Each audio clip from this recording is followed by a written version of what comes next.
Hello, everybody. Welcome to another Comic Boom Comic Source collaboration. It's your DC Spotlight for the week of August 14th, 2024. Hope you guys have all had a chance to check out my interviews from San Diego Comic Con. I know they came out later than normally they would have. I lost a week with COVID, but yeah, they were great. They were super informative. I think especially probably the Jason Aaron Absolute Superman one that had some stuff he didn't talk about anywhere else. To a lesser extent, Scott Snyder, Nick Dragotta, um, Rom V. Again, they were all. Everybody was great. Everybody was awesome to talk to. Everybody was super excited about DC All In. So hope you guys are enjoying those. And we did get an announcement. I meant to mention it last week. Because it wasn't actually officially announced at San Diego Comic Con, but news came out a few days after.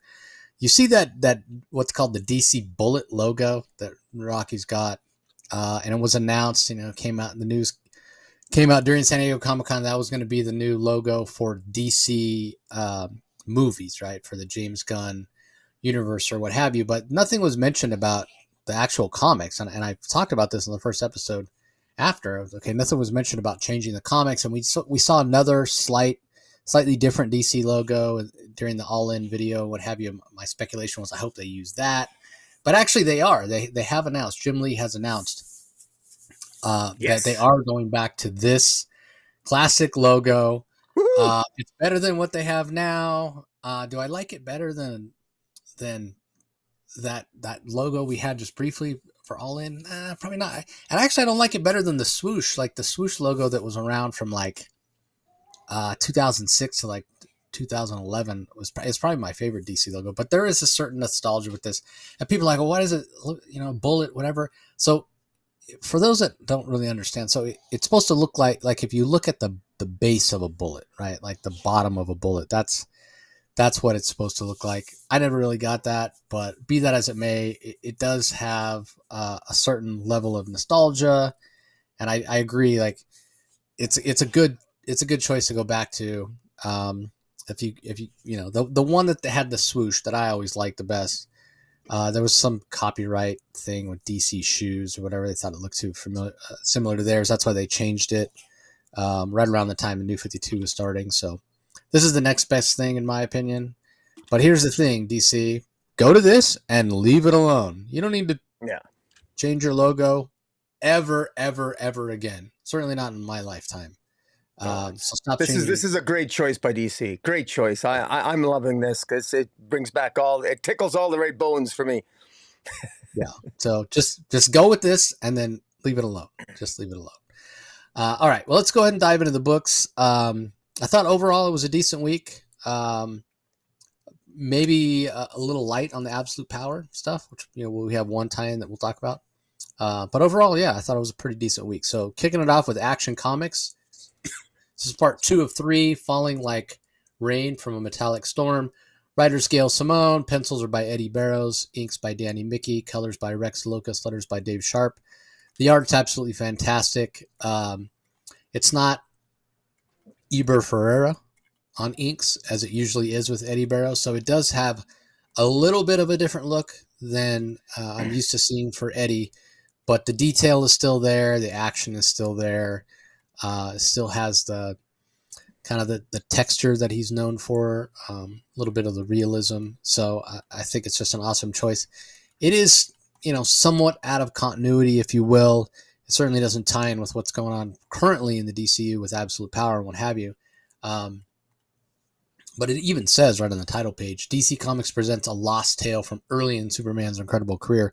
So this is Gail Simone being able to tell a story about Superman, again, early in his career, before he has the relationship with Lois, certainly before they're married and that sort of thing. And so she's not necessarily tied to continuity. But that being said, there's nothing that happens here where you think, oh, where would this have fit in, or this couldn't have happened that way, or what have you.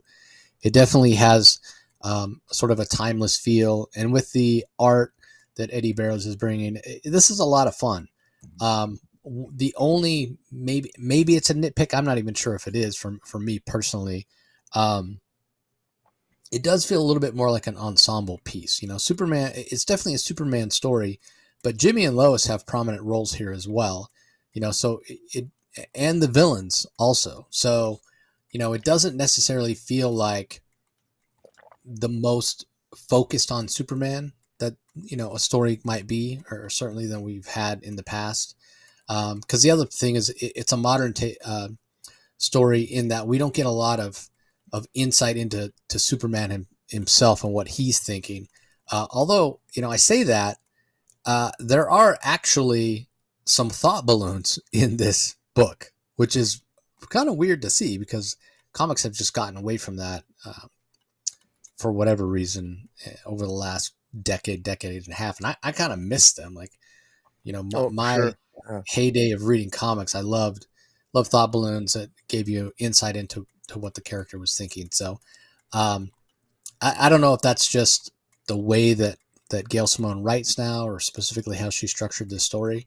But I wouldn't mind if it was a little more Superman focused. But again, it's a minor nitpick because there's a lot of action here.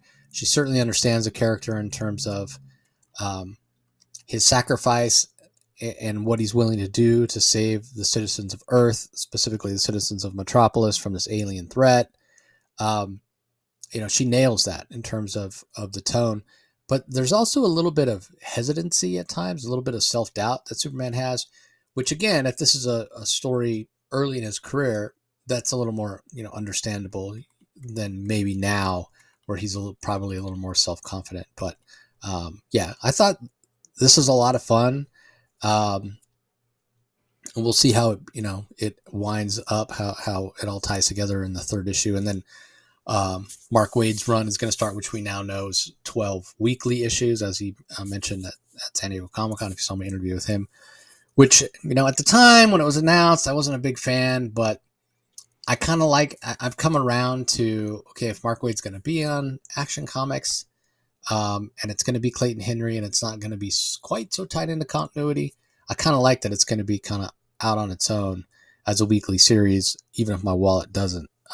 So the other thing that it's going to allow Action Comics to do, it's going to allow Action Comics to get a little bit ahead of where Detective is, which I feel like it should be. They're right around the same numbering right now, but in real time, or in actuality, Action Comics came out long before Detective.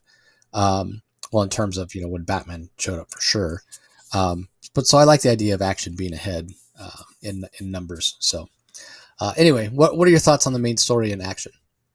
I quite like this. It sort of reminds me of what Jason Aaron's doing over with Batman there, with Batman's first adventures in space, in that miniseries. This one here is a younger Superman who earlier on, this is before he has sort of like this intergalactic reputation as the Superman of Earth, and this per alien race is finding out the hard way that this Superman is someone to be reckoned with, and the way that Gail Simone has structured this story in a very fun way, with sort of this contest, this conqueror, this alien conqueror wants to set Superman up to fail and to lose, but of course Superman doesn't. At one point he's only got 3 seconds to do an impossible task, and he manages to pull it off. And with Eddie Barrow's art is absolutely fantastic. I love the sexiness of Lois Lane here. I love what he has Lois Lane wear. It almost looks like she's wearing something out of the 1960s. I don't know how he chose that outfit, but I love it. It looks sexy. I wish Eddie Burrows was the artist on Gotham City Sirens, but that's another issue. We'll get to that later. But just very well done. I really like the black and I like the S symbol, the black in the S emblem on Superman's chest. It's reminiscent. It's sort of like the cross. It's almost like it reminds me of the earlier of Grant Morrison's Superman, where he wore the jeans, and this is sort of like the next step. And I realize that's whatever, rebirth, and I don't know if continuity's a little wonky here, but regardless, this is a fun comic. It's adventurous. It's really easy to get into. Very much Superman. Lois and Superman love each other, and it's apparent she doesn't know his secret identity. And the people of Metropolis are they love Superman, and it's even reminiscent of the movie a little bit. How when Superman he manages to he has the entire spaceship fall on him in Metropolis Harbor there, and the citizens of Metropolis love Superman. All the stuff that you would expect, and maybe a little tropey, but they're not. Gail Simone makes it work, and this is really an enjoyable story. And so if you're not into the continuity minutia of what's going on elsewhere with Absolute Power, this really is going to give anyone a good Superman fix for the week. And yeah, it's just very well done. And yeah, and there's a backup too, if you want to talk about Yeah, that. yeah. And I seem to remember you not being a big fan of the backup last time. Yeah, I yeah, that remains the case. But I, go ahead. I have a little bit of a different take on it. So it's written by Rainbow Rowell, art is by Cian Torme, colors are by Romulo Fajardo Jr., letters by Dave Sharp, and the whole. So it's called Lois and Clark in Love at Work. It definitely is a Lois and Clark story. It's not a Superman story. Superman once again shows up very little in here. And I remember your criticism last time being, Lois is taking over for Perry as the editor in chief of the Daily Planet, and she's not making the best choices, I guess we'll say, in terms of how to use Clark. And she's talking about a little bit of a conflict of interest if he's writing stories about Superman and what have you. And I was willing to give her the benefit of the doubt in the first issue, and kind of playing devil's advocate, against her criticisms. But with the second issue here, and her kind of leaning even more into this idea that, yeah, you shouldn't be on the Metro beat, you shouldn't be covering Superman, you shouldn't be writing about yourself, it's a conflict of interest and what have you.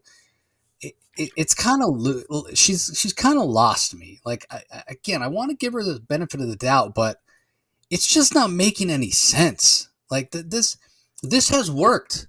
This has worked. When Perry was, and I get it, she's trying to be her own, person. She's not, trying to do things the way that Perry did and what have you. But you don't make change just for the make changes simply for the sake of making changes. And if it's not broke, don't fix it. And I don't really think, of all people, Superman has a conflict of interest by, as Clark Kent, by writing stories, about himself. I just don't see it. And if her impetus for this is, the fact that he's going a little easy on the Atomic Skull, despite the Atomic Skull maybe, regressing back to his criminal ways, I don't think that has anything to do with him as a reporter or with him covering the story or that he's not being objective. I think Superman isn't really an objective character. He's always going to have compassion, and he's always going to give people the benefit of the doubt, even when it's villains. So I don't see how taking him off of his beat and, as a wife, kind of belittling her husband here and making him feel less than he is. I sort of don't see the point of it. Like, I feel like Lois should be smarter than this. So again, I was willing to give her the benefit of the doubt, thinking that it was a bit of a moral dilemma for her, and I could sort of understand it because it leans into something that Bendis did, which I didn't necessarily think was good or particularly great idea or whatever, and at least Philip Kennedy Johnson found a way to undo that, and that was this whole idea that Superman stands for truth, right? Truth, justice, American way. It's the first word. Why would he be lying? And he's a reporter. He's all about the truth and to reveal his secret identity, whatever. Again, I think you're losing the spirit of the character. I think it's okay for Superman to hide his identity because ultimately it protects the people that he loves, and it prevents people at the Daily Planet and his family and Lois and Jimmy, and it just protects a lot of people from being put in harm's way because villains happen to know that he's also Clark Kent. So I'm finding it. I'm still trying to give her the benefit of the doubt, but the way she leans into her previous thoughts and puts Clark on human interest story. I mean, again, I just think she's smart in this. Clark is a great reporter. You really want him reporting on parades and dog shows. Like, I just think Lois is smarter than this. I'm not. Or ping pong, or girls who are going for a ping pong record. Yeah, not ping pong, but pogo stick. Pogo stick. Sorry. Yeah. So it's just not. It's not making a lot of sense to me. that Lois would do this. I mean, I do like the fact that it's a story that focuses on Lois and Clark and their relationship. Just don't know that I agree with this characterization of Lois. So for some reason, I got the impression it's a 3-part story, but I don't know if that's necessarily the case now that I'm flipping through. Obviously, this is part 2, but if it wraps up next issue, I hope it wraps up in such a way that it I don't know, that it makes sense. Basically, it makes sense because Lois has always struck me as a very logical person, and her arguments here against Clark covering himself as Superman, writing articles about himself as Superman, having the Metro beat as opposed to writing about pogo stick records and dog shows. Again, Lois is better than this. This doesn't make any sense. Like if I didn't know better, if you didn't know better, you would think that Clark had done something, to make her mad. And he's in the doghouse as a husband, and this is her punishing him. Yeah. But even and I could see Lois doing that. She's got that competitive streak, but even that, it would last like a day or two. Put him in the doghouse, make him go cover a dog show or a pogo stick record. But again, she's too intelligent to have one of her best reporters not working on investigative stories and making a difference. And the fact that he's Superman gives him an advantage in those situations, but that's not a bad thing because at the end of the day, if you're trying to expose corruption or you're trying to right social injustices, you're trying to right those wrongs, it's not about credit. It's about righting those wrongs. And you should take advantage of any opportunity and any advantage you have to do that. Think back to Superman in the earliest days when he's fighting landlords and, other kind of social inequities like that. You're getting into the roots of the character, and this just seems silly for Lois to be acting this way. So, I've gone from liking part 1 to being on the fence here with part 2. Like, I'm just not sure this is the way to go, which, I guess, credit where credit is due. You had a big problem with it right from the beginning. I was trying to play devil's advocate, but I'm finding myself on shaky ground. Rainbow Rowell is not really giving me much ammunition to kind of defend her story here. So, I think she's going to. Well, I think she could still salvage it. I think you're being a little bit hard on yourself. I mean, I can be a little bit harsh at times. I was just, look, if when Lois was the number 1 reporter at the Daily Planet was Lois Lane. And the number 2 I always thought was Clark. Maybe I'm wrong about that, but I thought it was Clark. Now when Lois is the editor and somebody else has to step up and be number 1, that's Clark Kent. And why are you relegating him to what you're relegating him to? So I thought that, frankly, if I'm giving Rainbow the benefit of the doubt, I could say, well, man, she's trying to create some drama here. Unfortunately, it turns into forced drama. If anything, I would have thought that maybe Clark gets all the excitement of being a reporter and getting all these stories. And if you're going to have some drama, I can see maybe Lois, wanting to be a reporter. She doesn't want to, maybe, tell the story. Maybe she doesn't like to be an editor-in-chief. Maybe she'd rather be a reporter, maybe, and that creates tension. And she shows some resentment and it makes her into a little bit of a bitch, even though she doesn't want to be. And maybe she's a little bit jealous, but she understands that she can't be a reporter. Like I would have, again, I'm playing script doctor here. But as it turns out, this just seems a little bit odd to me that Clark's sort of relegated like this. And even Jimmy's, there's some fun moments here. I want to give, I thought the dialogue's well done. I laughed out loud a little bit when Jimmy's poking fun at Clark. What you're in the doghouse? Why is she doing this? So Jimmy's getting a kick out of it. I would have, again, I'm playing script doctor here, but I've always thought, this is me, but I always thought that the reason why Clark rose in the ranks so quick as a reporter was obviously he cheated, but you could send him and while Clark Kent is covering the story with the girl on the pogo stick, jumping up and down, trying to break the world record, he's also using his super senses to actually spy on people he wants where the real story is. Clark Kent has like 5 or 6 stories going on in his head at any one time. Instead of bringing 1 or 2 stories back, he's bringing 4 or 5 in a day or in a week because he's got superpowers and he can be in more than one place at once as Superman. And I thought that's one of the things that he did. If I was him, I would have had him do this here and piss Lois off even more. Here's your pogo stick story, Lois. Guess what? Here's another one. And here's another one, and here's another one. You know, it really pisses her off. But in any event, that's I actually find myself really intrigued as to how this is going to end. Like, this is, while it seems like a little bit forced drama here, what's going to be the point of this? Is this going to end with Lois giving an apology, Lois going through something, Lois experiencing anxiety, or as an editor in chief, what's the point here? You know, even John Kent at the beginning said, "You guys never fight." Well, I find it odd if they never fight and they actually do finally have a fight and they fight about work. I find it odd that they're fighting about this. I would have structured that argument a little differently. But again, that's me being playing script doctor. But neither I, you, or the writer of this particular story have ever been editor in chief of an actual metropolitan newspaper. So none of us know what we're talking about. Yeah, fair enough. All right, up next we have Batman and Robin, issue number 12, written by Joshua Williamson, Juan Ferreira on art, Steve Wands on letters, Simone DeMeo handling the main cover, but then we've got variant covers from Ferreira and Travis Mercer with Andrew Dahlhaus, Simone DeMeo, and Vasco Gregory.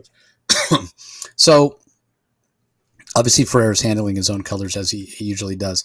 But it's a chance to see vengeance. It's a chance to see Bane as the villain, and a chance for Damian to confront Bane, who he still wants to, I guess you would say, exact revenge on for Bane's killing of Alfred, snapping his neck.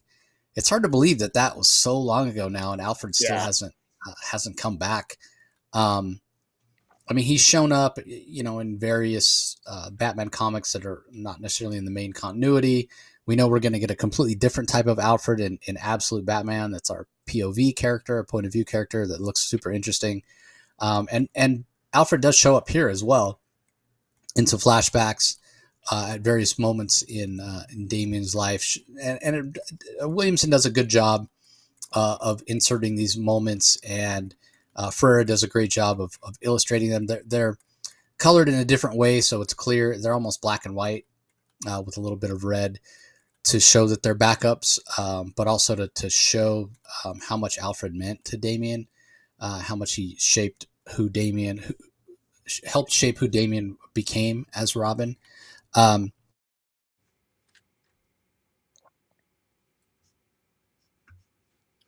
show Bane mercy, because he knows that's what Alfred would want him to do. And it's also a testament to the effect that Alfred had on Damian, because the Damian that first showed up in Gotham City would not have had mercy on Bane. He would have chopped his head off with a sword or what have you. But it is interesting to see Damian fight Bane, and you know, Bane is somebody who's defeated Batman at times, but Damian's able to defeat him. You know, this is not necessarily the same Bane in terms of the level of venom he's on and that sort of thing. But again, it is interesting. But what we do learn is that Cobra, the cult that we saw in last issue, that's also in Dinosaur Island, we find out why they're there. They're actually working with Bane and Vengeance to create a different version of Venom, where you'd only have to take one dose and it wouldn't have all the side effects. And when things don't quite go the way that they would like in terms of, and the reason they're doing it on Dinosaur Island is, you know, the dinosaurs on Dinosaur Island that are immortal, they want to, you know, somehow incorporate that immortality, and maybe that can be the answer to having single dose venom. But when things don't go the way that Bane would like them to, in terms of this new version of Venom making people a lot more aggressive, which is saying something, right? Like, think back to that first Venom story. I think it was in Legends of the Dark Knight, like issues 5 through 10 or something like that. When Batman was first using Venom, and it's a fantastic story.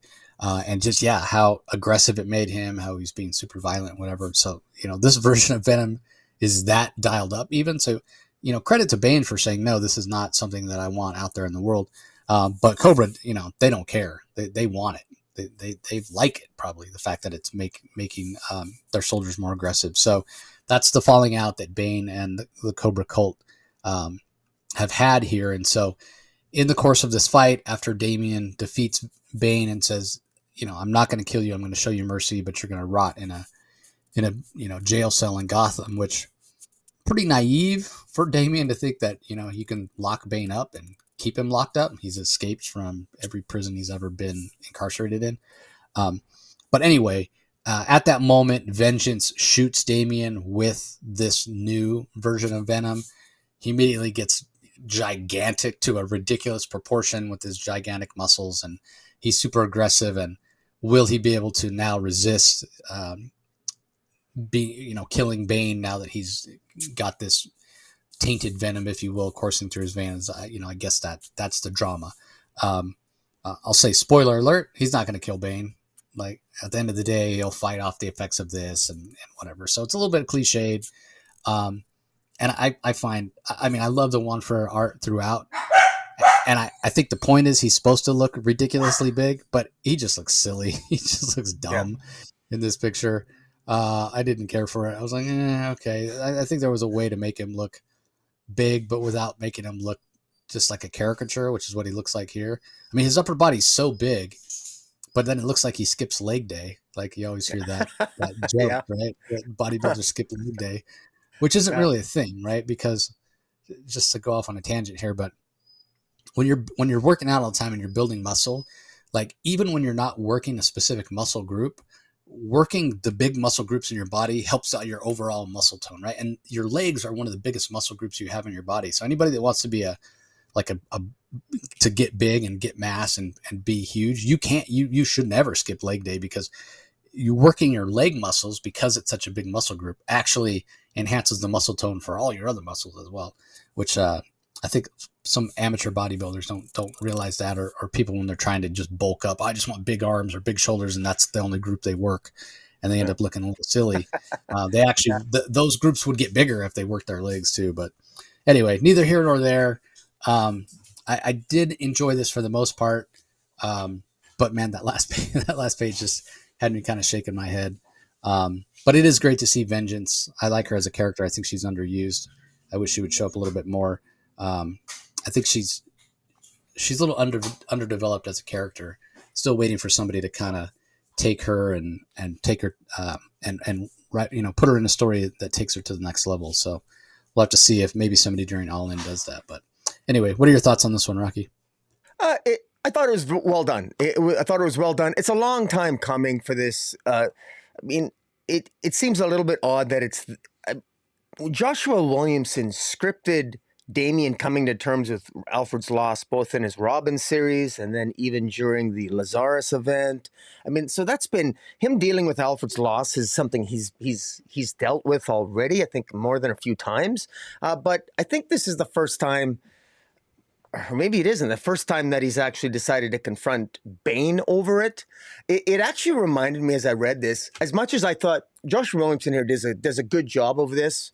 I hated that City of Bane. Bane was so out of character, I think, but I mean, I can buy it because he was so Venom can have, given the wrong dosage of Venom and Bane, his faculties can be compromised, but him killing Alfred just goes against the classic.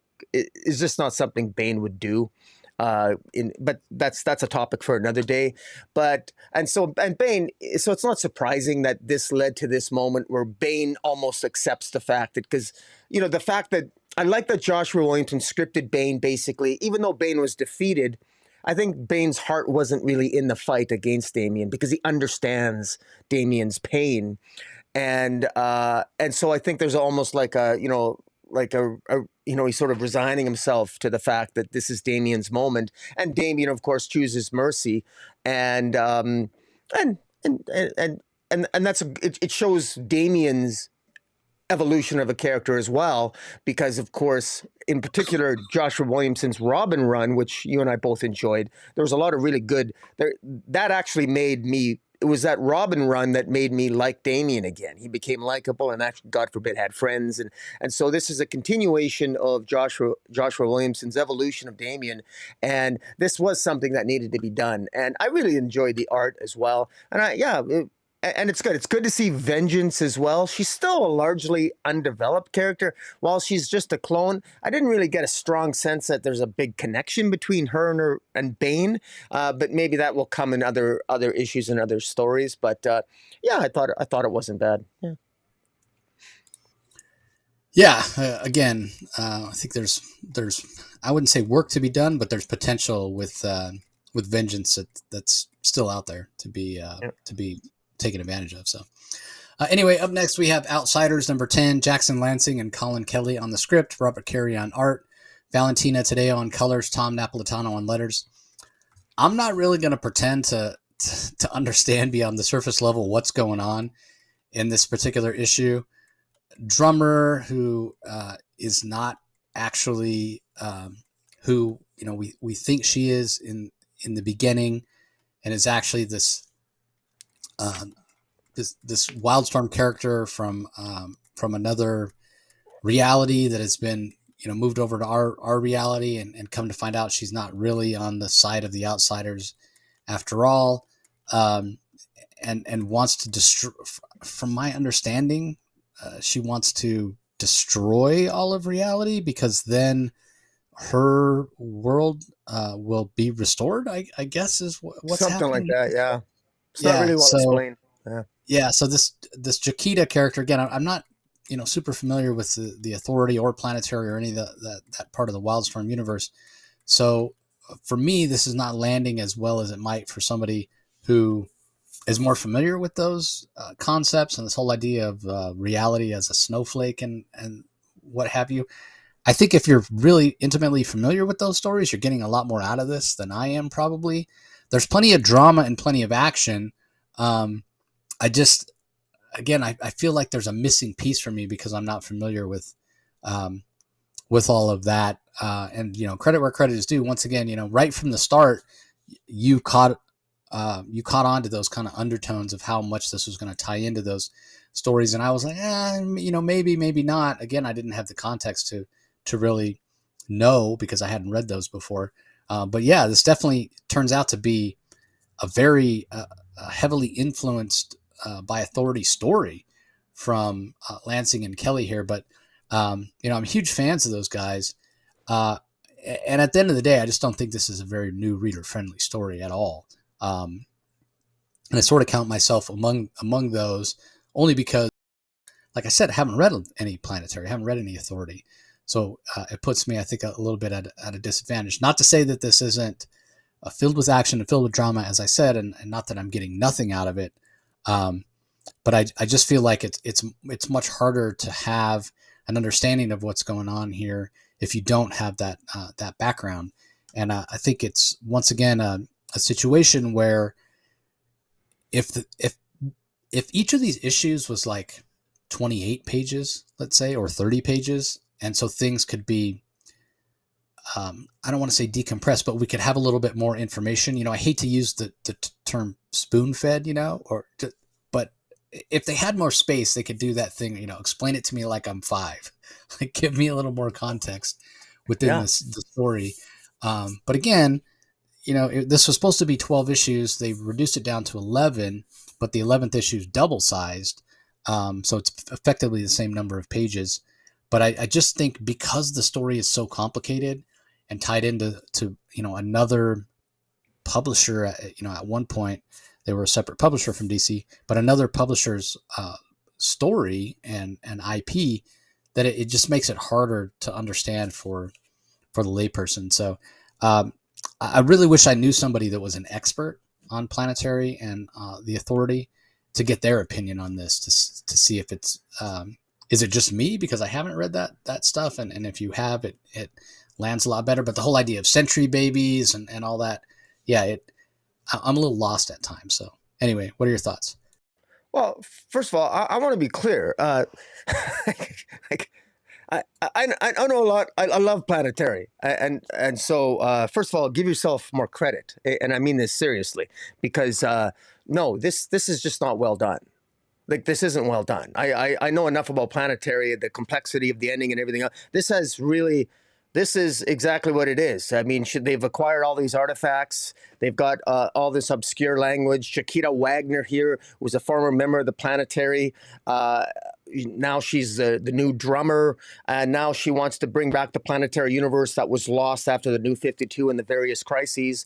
And she believes that by using this multiversal cannon, she wants to shoot it, but she wants to aim it. She wants to somehow use the gun that they took from Jenny Hex, the gun that can kill dead people and who come back as ghosts. Somehow, if they shoot a bullet into the snowflake, and the snowflake represents all the different stories in the multiverse, that somehow it's going to somehow destroy all the stories, but the one that remains is going to be the planetary one.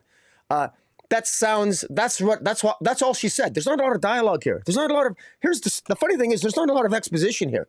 Not only that, there's a creature that shows up. I don't know who this creature is. This creature's not from anything that I remember. So it doesn't even make any sense. Also, I think there's some misdirection going on. Chiquita Wagner says, I was hoping you guys weren't going to play heroes, because Batwoman shows up with Luke Fox, and they look like they're going to try to stop her. But Luke Fox, he decides not, and Luke Fox surprises Batwoman by not trying to stop Chiquita Wagner. So he seems to, and this surprises Batwoman. And Chiquita says, look at that, you learned the lesson. Learned what lesson? A lesson that results in Luke Fox not trying to stop Chiquita Wagner from essentially destroying the snowflake and destroying all of reality. Maybe that's not what she's doing. I think because Chiquita Wagner is a superhero. She is a good person. I don't believe she is like an anti-monitor. So I think there's some misdirection going on here. I really do. I don't think it's her intention to act. I don't think she actually believes she's going to be destroying all of multiversal reality. I don't believe that. There's something else going on here, and I think it's going to be explained next issue. I don't believe she's like evil. Now, maybe I'm wrong on that, but because what is Luke Fox thinking? Because he didn't even try to stop her. And even the carrier, which has sentience in the form of in human form, the carrier itself seems to have some degree of trust in Chiquita Wagner's machinations here. So, no, I think you're, I don't think this.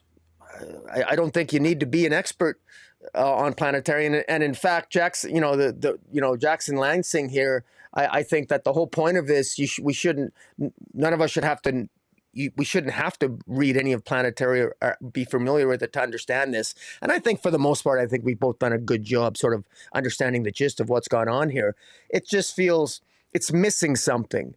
And Robert Carey's art, unfortunately, I don't think it quite fits this series. I think you're maybe more of a fan of it than I am. It's just not. It doesn't capture the essence of the original planetary, and maybe that's a good thing. Maybe that's a good thing, because the planetary, it's just amazing art. Whose artist's name it's on the tip of my tongue. In any event, I'm looking forward to this. I'm looking forward to how this ends. If it's going to be a double-size issue, maybe they'll nail the landing, and I will say I get a kick out of the title to this issue. It's called Execution. Nice universe. Sure would be a shame if something happened to it. So yeah, I can't recommend this series to new readers because I don't think they're going to get anything out of it. But as a longtime reader, I still believe that maybe, just maybe, there might be something in that 11th issue that might tie into the new Absolute DC Universe. Probably wrong about that, but then I have to ask myself, what the hell's the point of this series? Why have this series that the sales are so low, but they didn't know the sales would be low, although maybe they could have guessed. But I'm asking myself, what was the point of this series? Like, what was the pitch of this series, and how does this tie in to what we're going to get? Because it really seems like an outlier. It's called Outsiders, but it is a genuine outlier in the general scheme of things in the DC universe. It's very curious. I mean, I don't mind it, but it's definitely an outlier as a comic book right now. Yeah, I would be kind of surprised to find out if it tied in somehow to Absolute Universe and what have you. And we've had no hints, whatever. I think it's more likely that this got approved, long ago, probably before Absolute Universe and all that stuff was really getting going and being planned out or whatever. Because they could have they could have used it, but instead we're using the absolute power event. So anyway, up next we have DC versus Vampires World War V, issue number 1 from writer Matthew Rosenberg, Otto Schmidt on art, Pierluigi Casolini on colors, Tom Napolitano on letters. So I actually got a chance to chat with Matt. I hope you guys all saw that episode. It dropped on Monday. And so we're returning to this world of DC versus vampires. It's a very bleak world. It's a very dark world. Most of the big heavy hitters as heroes have either been killed or turned into vampires. Batman's dead. Superman's a vampire, which I still don't know how that works, right? The guy gets his power from the sun, but yet he's a vampire, so he can't be exposed to the sun. How does that work? Wonder Woman is a vampire as well. Hal Jordan was one of the first. Put Zan from the Wonder Twins, literally put him in a blender and blended him up. Pretty brutal. Be that as it may, the king of the vampires, the person that became the king of the vampires was actually Dick Grayson, Nightwing, which was a huge subversion of the character. There was a little bit of backlash at the time with people, not wanting to think of Dick Grayson, who's everybody's favorite DC character and the epitome of a good guy, to become this evil vampire ruler. And Barbara Gordon, his love interest over the last few years at DC, ends up being the one that takes him out because she thinks this is her way to save him. But in doing so, she herself becomes a vampire, and she's the vampire queen.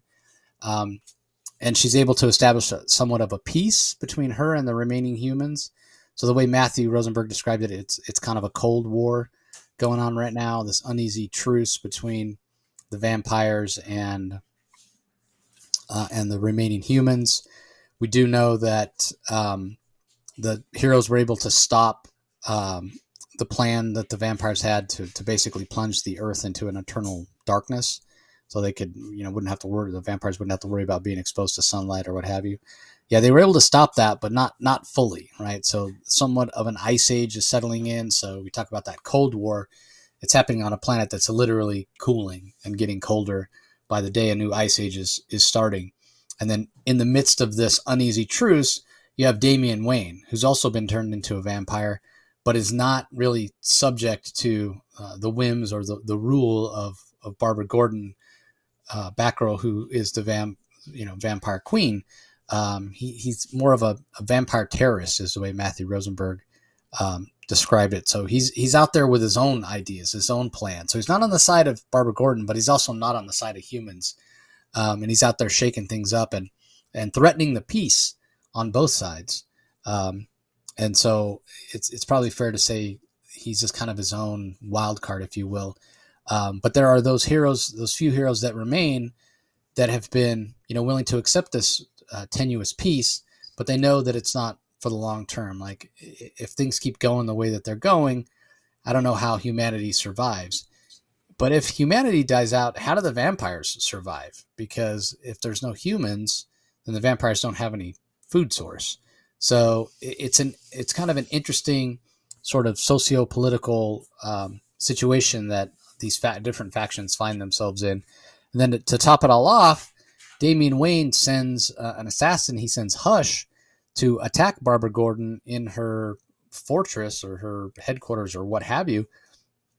And Matthew Rosenberg said, hey, pay attention to the last page of this issue. He's really excited to see what people's reactions was going to be.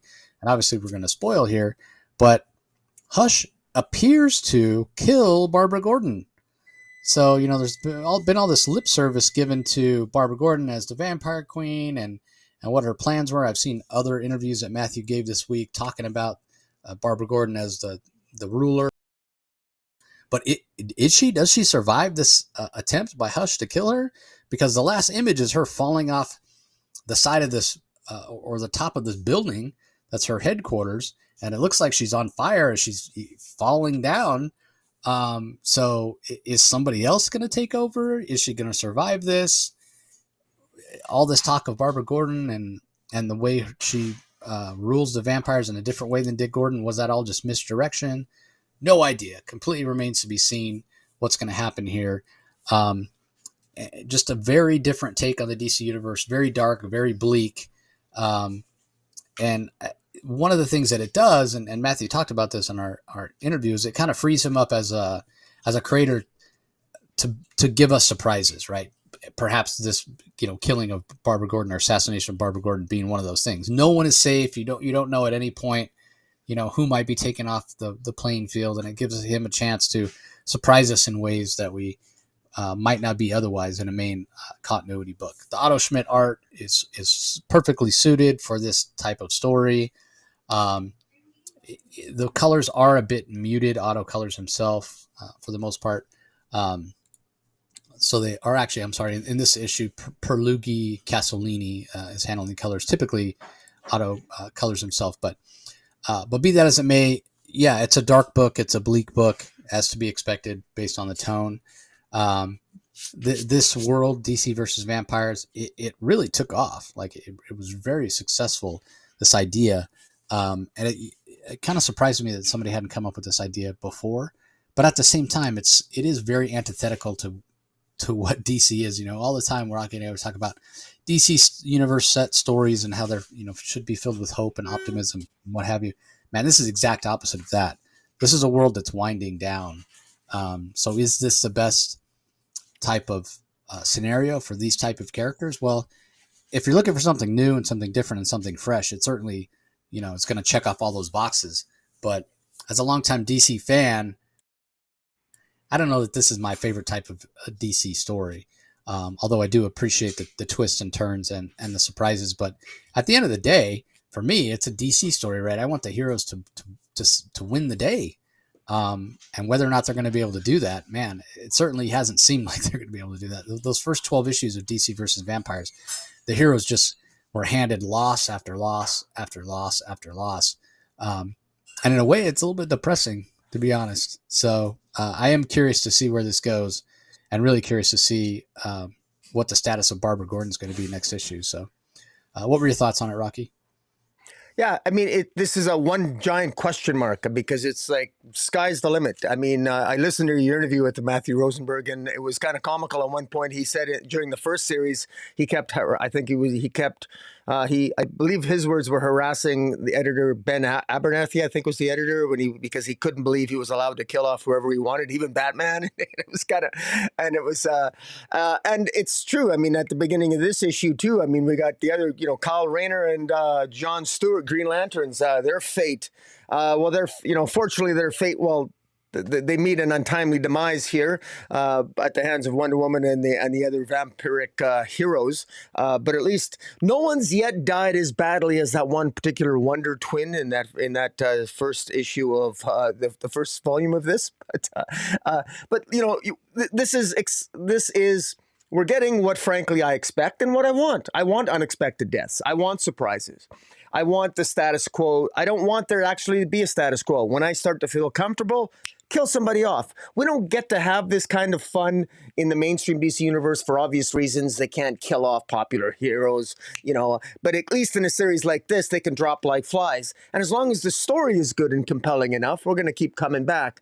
So far, this opening issue has got me intrigued. Matthew Rosenberg's always been a little bit hit and miss with me. He's done, but I really enjoyed his DC v Vampires Volume 1. And hey, man, if it ain't broke, don't fix it. Having Matthew Rosenberg back, I like it. Otto Schmidt in the art.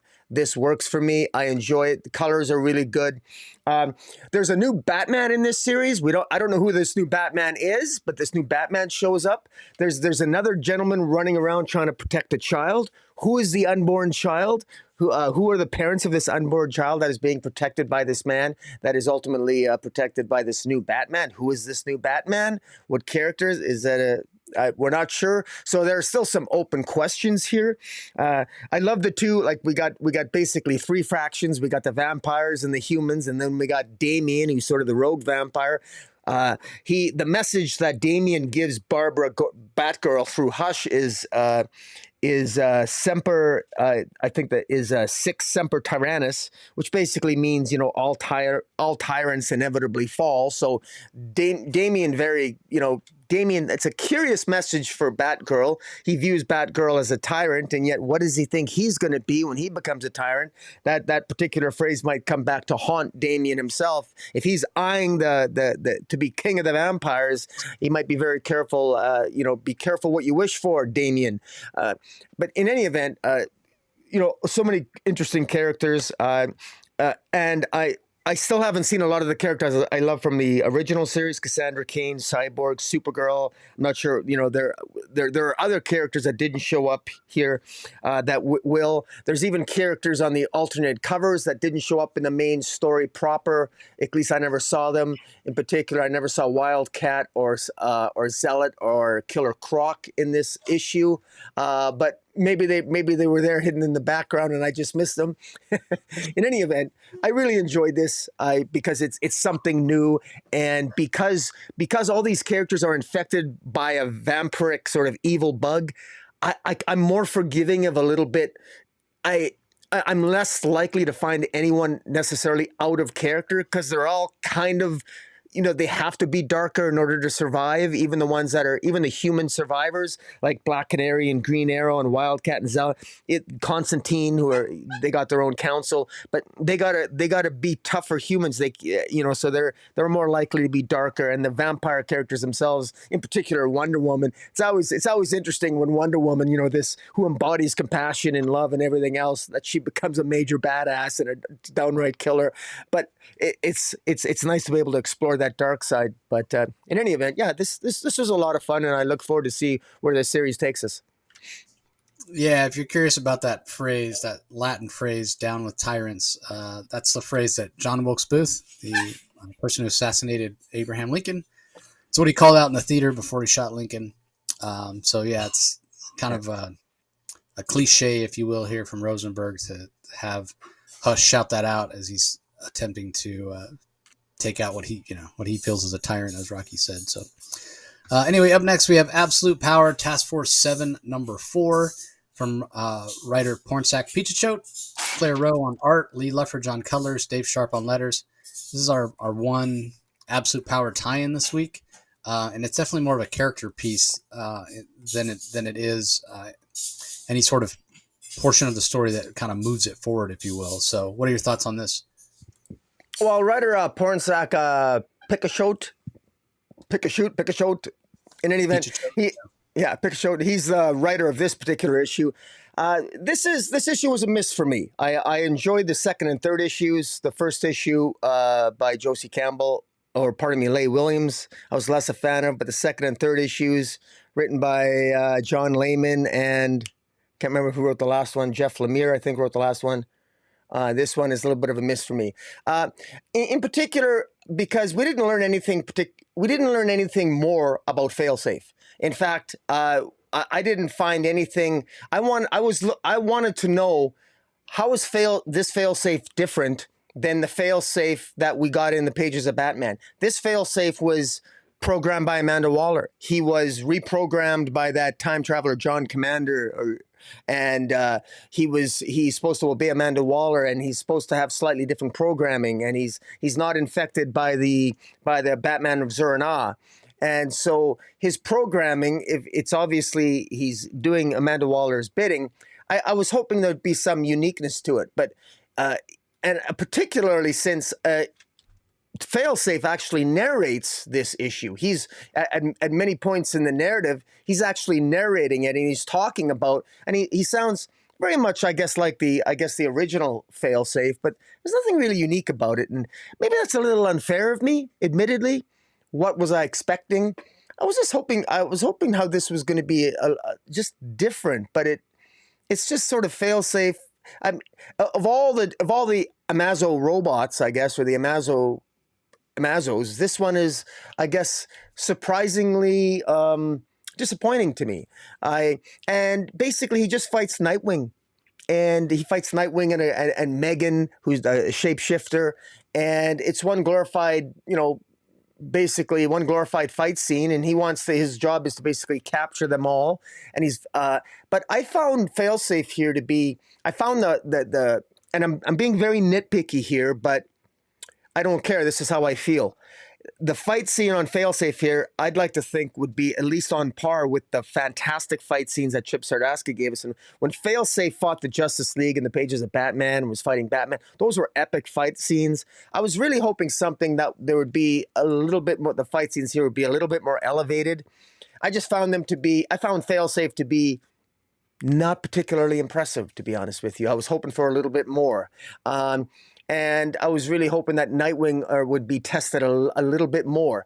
But having said that, Pikachu gets the characterization here. I like the fact that Nightwing's pissed off. He's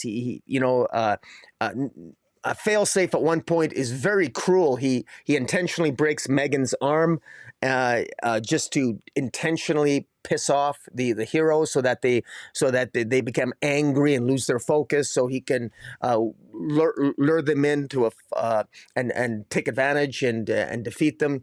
And he ultimately does, but Megan explodes, lets off some explosives, and basically makes the sacrifice, allowing Nightwing and the others to escape. And that's it. Surprisingly, not a lot of substance in this issue. We didn't learn much in this issue at all, quite frankly. It felt like filler. I didn't really feel it was okay. It was okay. We already know something about Failsafe, but nothing. I learned nothing about Failsafes all the other Amazons particularly Jadestone. It was interesting to look at the, what his evolution is, and this one here just seemed like I don't know. I maybe my expectations were too high, but I found this to be surprisingly disappointing. But at the same time, it's not bad. It's a well-structured issue. It's well-paced. You get the gist of it. Nightwing's pissed off. They managed to escape. Failsafe. I mean, the heroes are holding their own. I think that in that respect, it's clear here that the battle lines continue to be drawn, and it's I'd rank out of the 4 issues so far. I'd rank this 3 out of the 4. But I'd be curious to hear your thoughts. Yeah, I mean, I sort of agree with you here. Failsafe does feel a little less formidable than he did before. It doesn't have quite the aggressive edge that he did. It's probably the lack of Batman of Zur-En-Augh influencing him, but he still is a force to be reckoned with. There's no doubt. He takes on multiple heroes. Not that these are heroes that are at their peak. Again, Megan, the Miss Martian, she doesn't have her powers. Neither does Ray. We know that even at their peak, Damian and Nightwing weren't really a match for Failsafe. He's a robot. He's got, built by Bruce Wayne. He's definitely should beat Nightwing in a fight. He should beat Damian Wayne in a fight. So, although this issue is narrated by Failsafe, I feel like the point of the issue isn't really Failsafe himself, but more to establish the danger that the heroes are in and kind of the situation that they find themselves in. I would not be surprised. I mean, I don't know anything specifically, but I would not be surprised if Pornsack's prompt for this issue from Mark Waid was, hey, show the level of danger that the heroes are in, right? Show just how bleak their chances are with the situation that Amanda Waller has put them in. So in that context, it's a very successful issue. It does that very, very well. They're outclassed, they're outmanned, they have nowhere to turn. In the beginning of the issue, they're hiding out. They can't even stay hidden without Failsafe tracking them down. They're by the end of the issue, they're on the run. They're wounded. They're suffering. They're being pursued by Failsafe. Yeah, they're not in a good position. So if that was the point of the issue, to show the level of danger that the heroes are in, that no place is safe, they can't just hunker down and ride it out, again, it's very successful in doing that. But in terms of adding momentum to the story, or giving us insight into, this version of Failsafe, yeah, this story doesn't do that. But I won't assume that it was supposed to do that. I'm going to assume that it was supposed to do exactly what it did, because you're right. It's a very well put together comic in terms of pacing and dialogue and what have you. The art style is not my favorite. It's just okay. And the colors as well. I'm not a big fan of the colors. I wish it would colored a little more brightly, but then at the same time, if you color it too bright, then you start leaning into that hopeful classic superheroic feel, where maybe that's not their intention. They want it to feel a little dark and a little bleak. So this was just okay. I don't know if I would say it's probably not the weakest. I still think the first issue of this Task Force 7 was probably the weakest of all of them, but it wasn't Jeff Lemire last issue. It was Jeremy Adams. I can't believe you forgot that it was Jeremy Adams that gave Task Force 7. He was the one that, he was the one that introduced us to Jade Stone, and and we'll get a little bit more Jade Stone and Green Lantern coming up here in a few issues, but I would add that there was one page where where the Picasso goes out of his way to indicate who Multiplex, the enemy of Firestorm, is, and who Dr. Savannah, the evil genius, is. And then in the next page, there's other evil geniuses, but they don't name a lot of them. And I think a lot of new readers are not going to know who they are. I mean, there's Phobia. There's, I think, Giganta. I think Killer Croc, Jason Woodrow, Killer Shark. I think there's the Top. There's Houghton, I think, and then there's Killer. Then there's Captain Cold, and I think that's Simon. And there's a couple characters I'm not even sure who they are, but in any event, Gorilla Grodd, I see. So there's some Easter eggs there, I guess. And why are they all there? What is Amanda Waller using these villains for? So in addition to getting perhaps readers who aren't familiar with Failsafe, in addition to getting them familiar with him, there is a little bit of plot development in terms of, okay, these evil guys, the villains are being used for something that we're not quite sure what that is yet. So there's hints of that.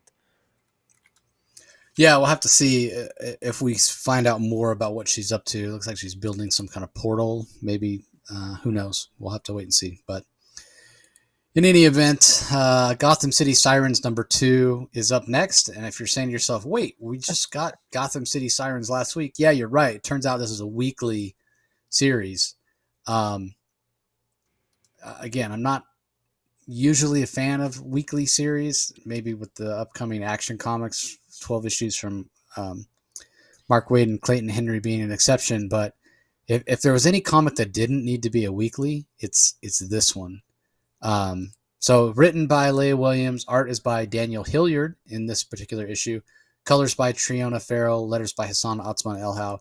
I guess we could say, well, at least if it's a weekly, we're not going to get that same artist. Matteo Loli, I think, was the artist last week. And the art just frankly was pretty poor. And so, okay, well, at least we can move on and we'll have better art.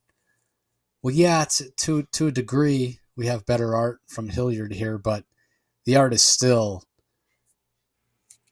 pretty poor. I think maybe a step up from what Loli did, but I specifically will call attention to every time Harley Quinn is on the page, and if you're watching this on YouTube, you can see it there. What is wrong with her face? Her face looks atrocious. Now, I have never, in any iteration, found Harley Quinn to be particularly attractive. I can't even think of a time where I've seen a cosplayer where I dressed as Harley Quinn where I went, oh man, that girl's hot. Like, it just, I don't know. There's something about the character that I don't find attracactive, and I've never really seen a really attractive cosplayer as Harley. Now I know I'm in the minority there. I'm sure that, you could go out and look for cosplay pictures of Harley and be like, oh my God, she's so hot, whatever. And I probably could find some too, but just saying it, none come to mind. There's never been a situation where I've seen a Harley cosplayer and thought, yeah, they're really good looking. But she is supposed to, I acknowledge the fact that she's supposed to be sexy. She's supposed to be good looking. She's supposed to be attractive. And the way Daniel Hilliard draws her, like the first time she showed up and her face looked wonky, I kind of just chalked it up to, well, kind of awkward or whatever. But as the story went on, every time she showed up and her face was there, her face just looked weird. She just looked, I don't even know what the word is, like deformed. Her face just looks terrible. Not to mention the fact she's supposed to have very pale skin to the point of being white, right? She looks white. She's regular flesh colored in this issue to where she doesn't look like Harley. I just don't get it.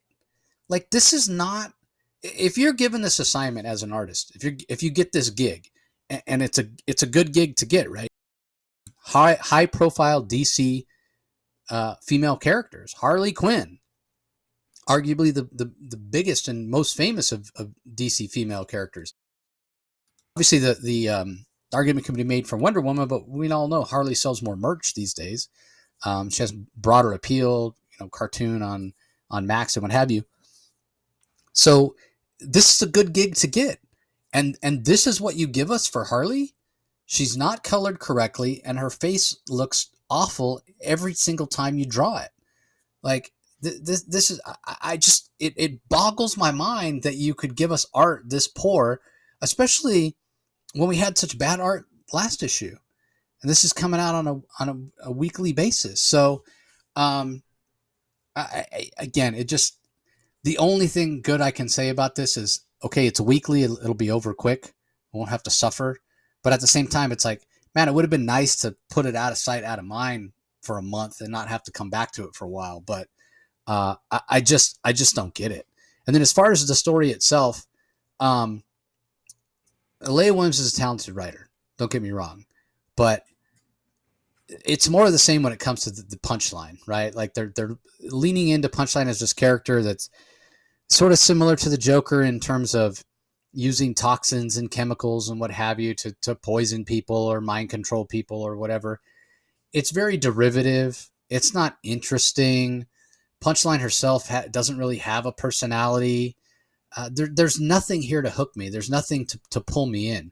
Now, if it had fantastic art in support of the story, maybe then I could overlook sort of some weaker motivations and some, weaker plotting for the story.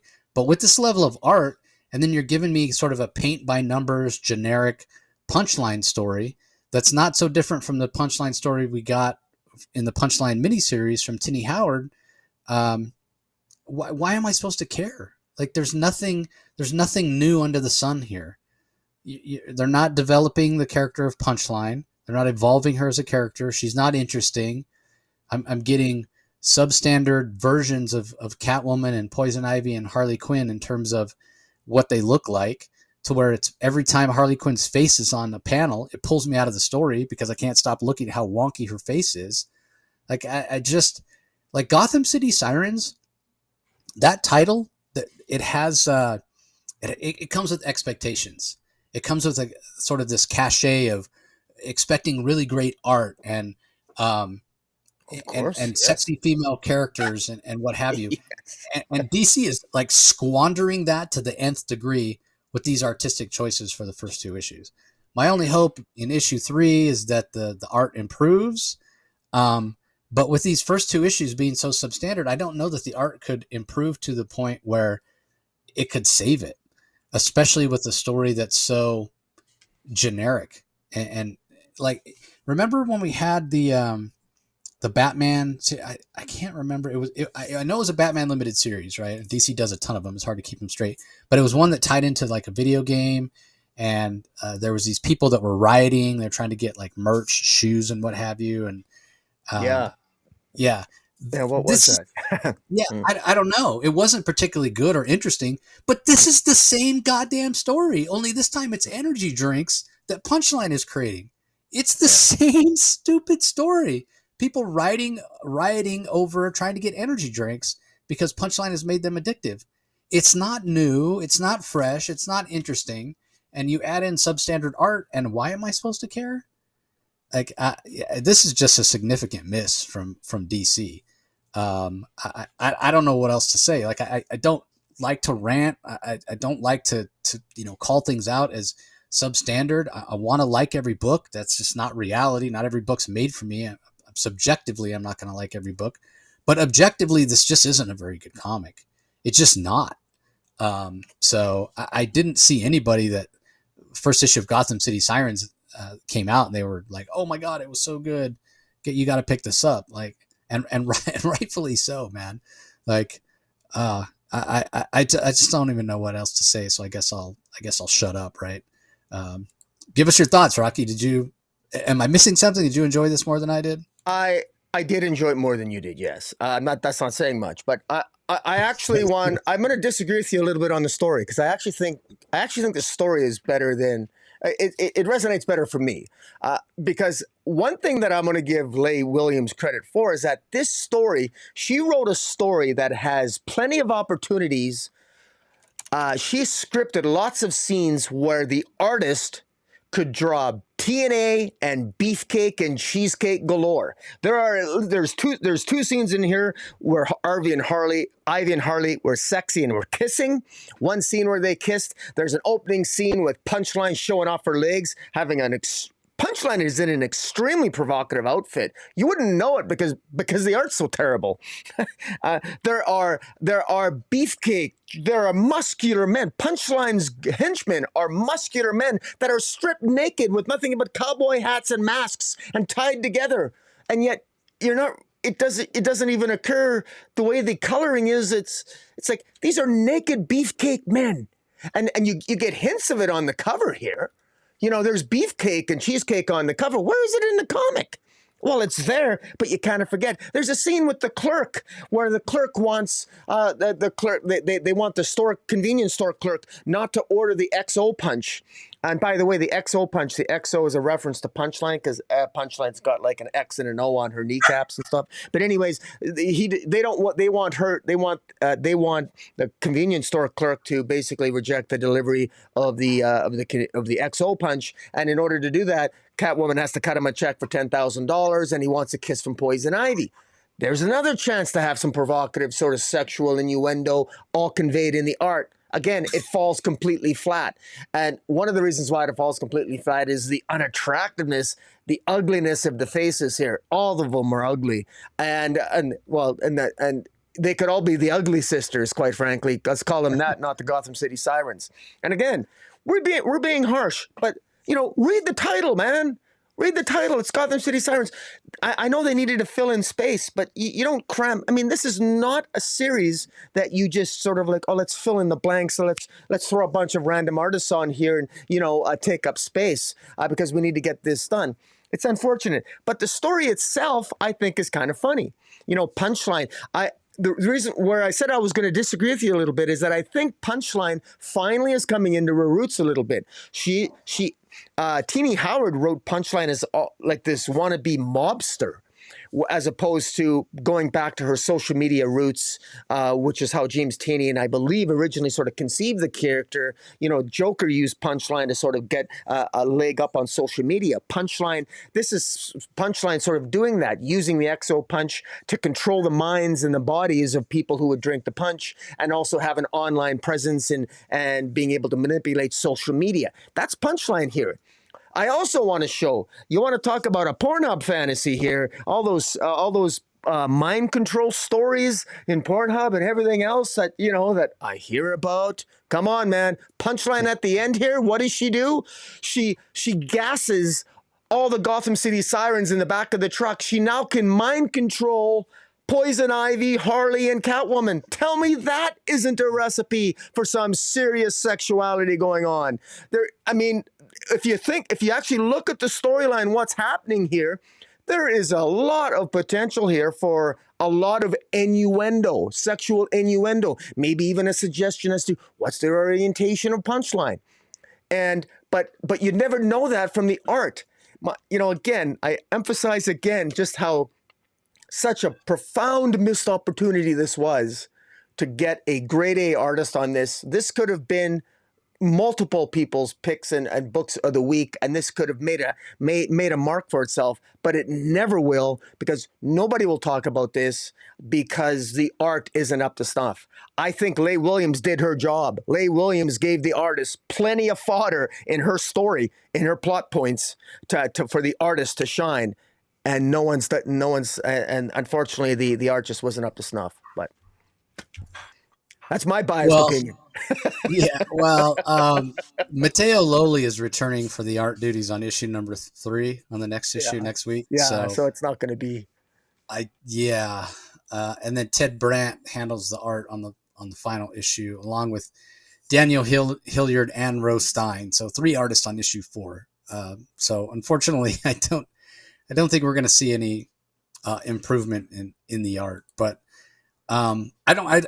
I will push. I don't think every. You said use the term ugly sisters. I don't think every face is rendered um, in a poor way. Like I think Catwoman for the most part looks okay in her face. I think Punchline actually her face is attractive.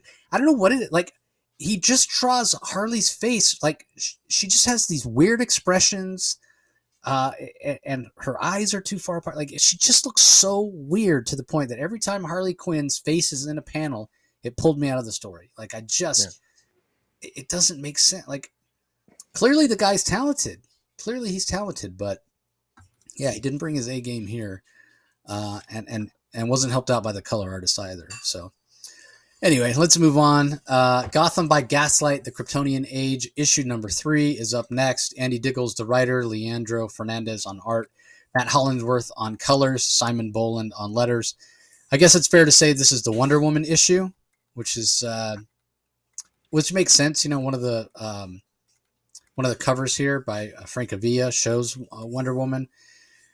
And we get kind of an origin, if you will, of the Amazonians in this version of the DC universe. And the mystery of who the Kryptonians are. Superman hasn't shown up yet. We've seen Kryptonite show up. That all of that remains to be seen how it's all going to tie in. But it's interesting, Gotham by Gaslight, Kryptonian Age. Batman shows up very, very little in this issue as well.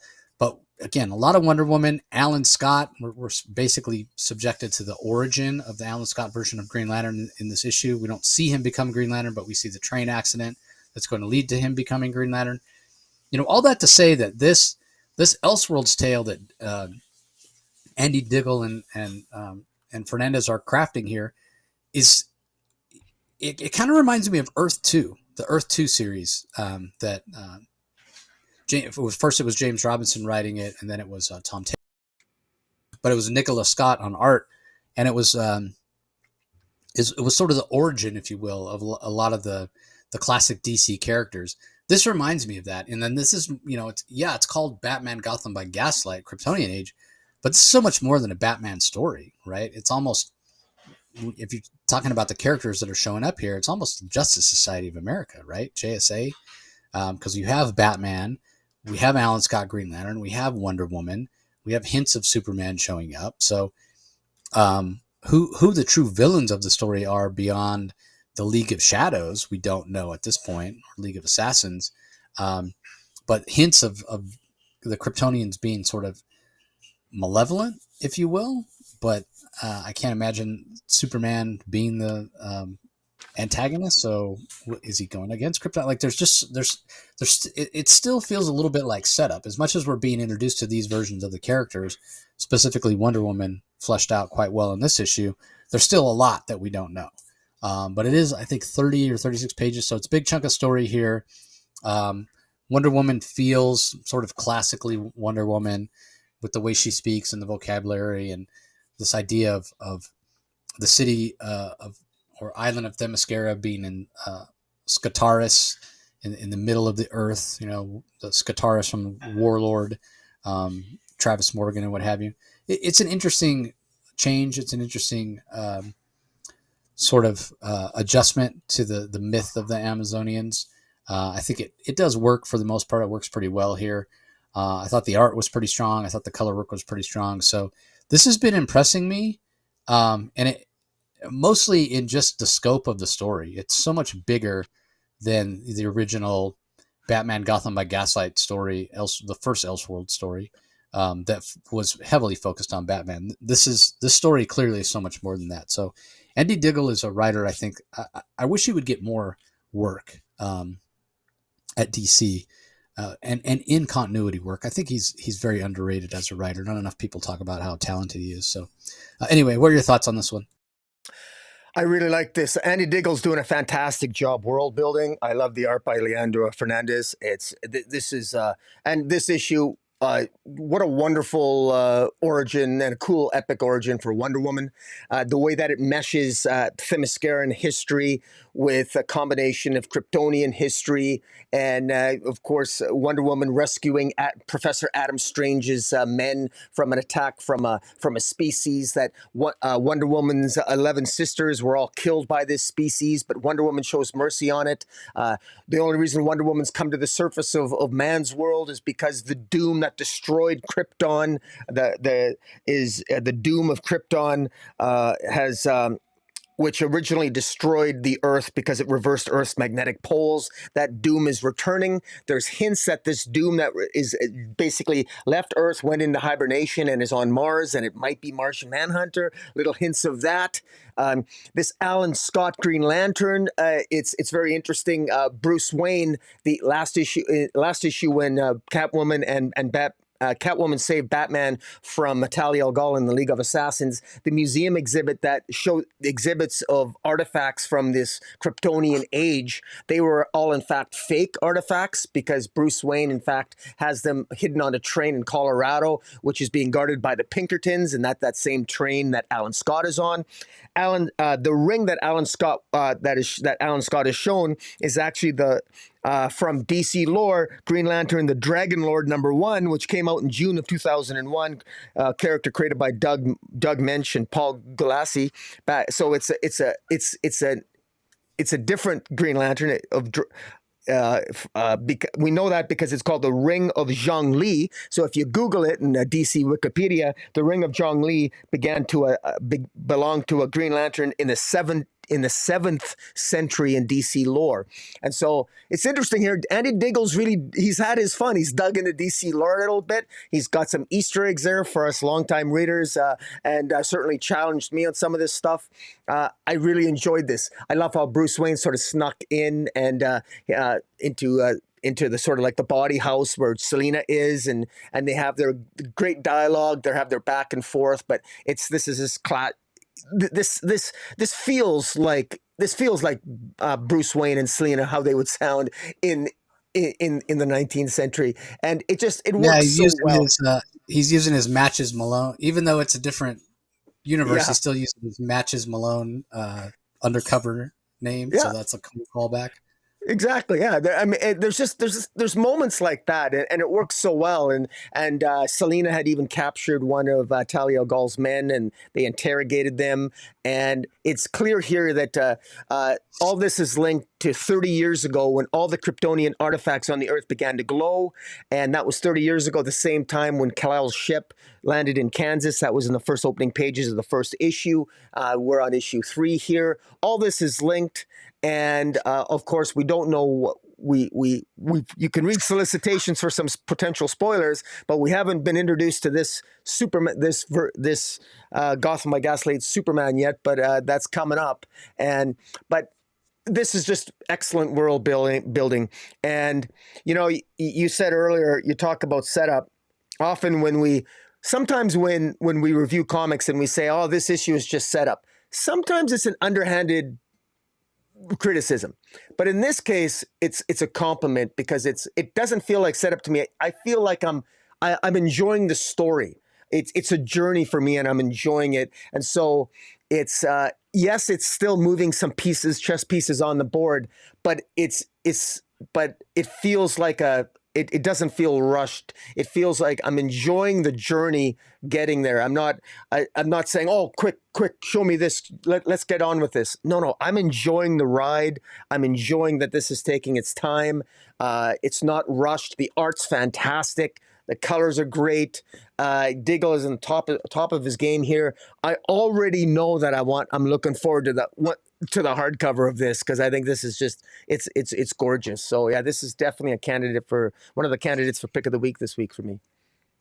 Yeah, really, definitely a strong issue. So, all right, up next we have Green Lantern issue 14 from writer Jeremy Adams. Probably the one other issue we have this week that ties in with Absolute Power. Fernando Passarin handling the pencils, Auclair Albert on inks, Romulo Fajardo Jr. on colors, letters by Dave Sharp. A heavy dose of Hal Jordan here and a heavy dose of Jadestone. So what are your thoughts on this? I didn't mind this. I actually thought this was a fun comic. Jeremy Adams with penciler Fernando Passarin.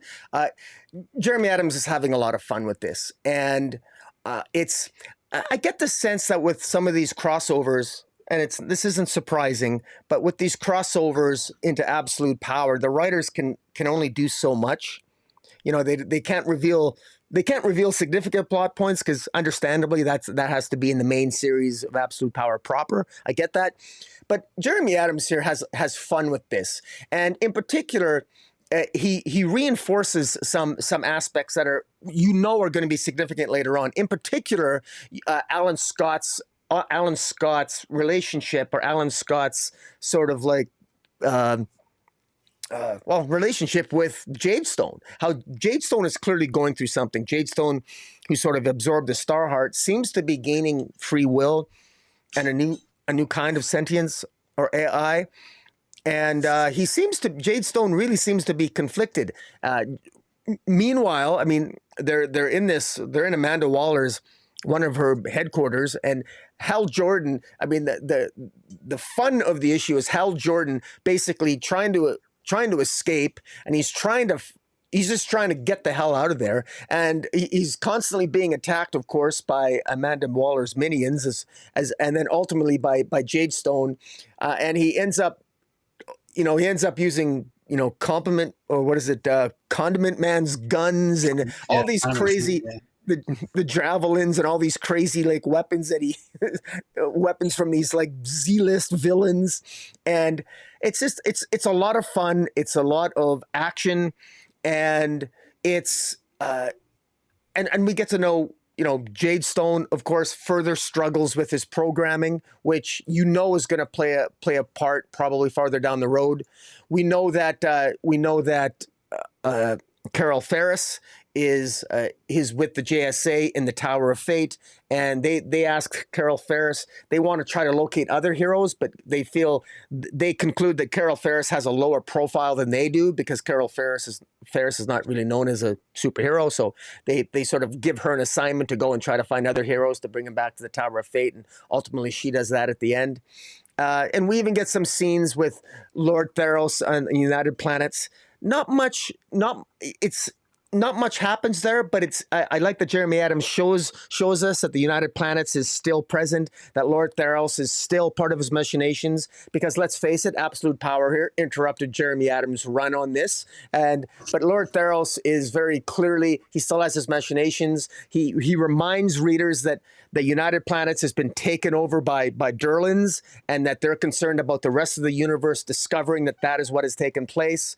And they've got Lord Theros is still hell-bent on his own agenda, which we're still learning as exactly what that might be. And so, yeah, I thought this was a again, it was a very good tie-in issue. It's what I expect from a tie-in. Excellent art by Passarin, and yeah, I thought it was pretty good. What do you think?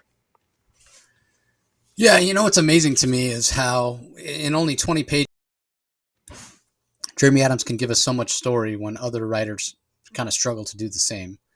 That's always a little bit of a surprise to me. So yeah, you can tell Jeremy Adams is having a ton of fun as Hal Jordan is, trying to escape from, the prison that Amanda Waller had him in, and he doesn't have his power ring is not charged, so he's sort of forced to use whatever he can find, right? All these weapons that the Justice League had that um, that basically Green Arrow gave Amanda Waller access to. So in terms of that, this is a really fun story. And Jeremy hinted at San Diego Comic-Con that ultimately we're going to get Hal Jordan stealing the bat plane. And I kind of expected that to happen in this issue, but it didn't. But we did get him using, Condiment King's weapons, and you mentioned the javelins from the javelin and the top from the top and all that sort of stuff. So definitely Jeremy having a lot of fun with all these classic weapons from DC characters, but he doesn't neglect continuing to, as you pointed out, he doesn't neglect continuing to move his story forward in terms of giving us some information and some update on what's going on with Lord Premier Theranos, this former fiance.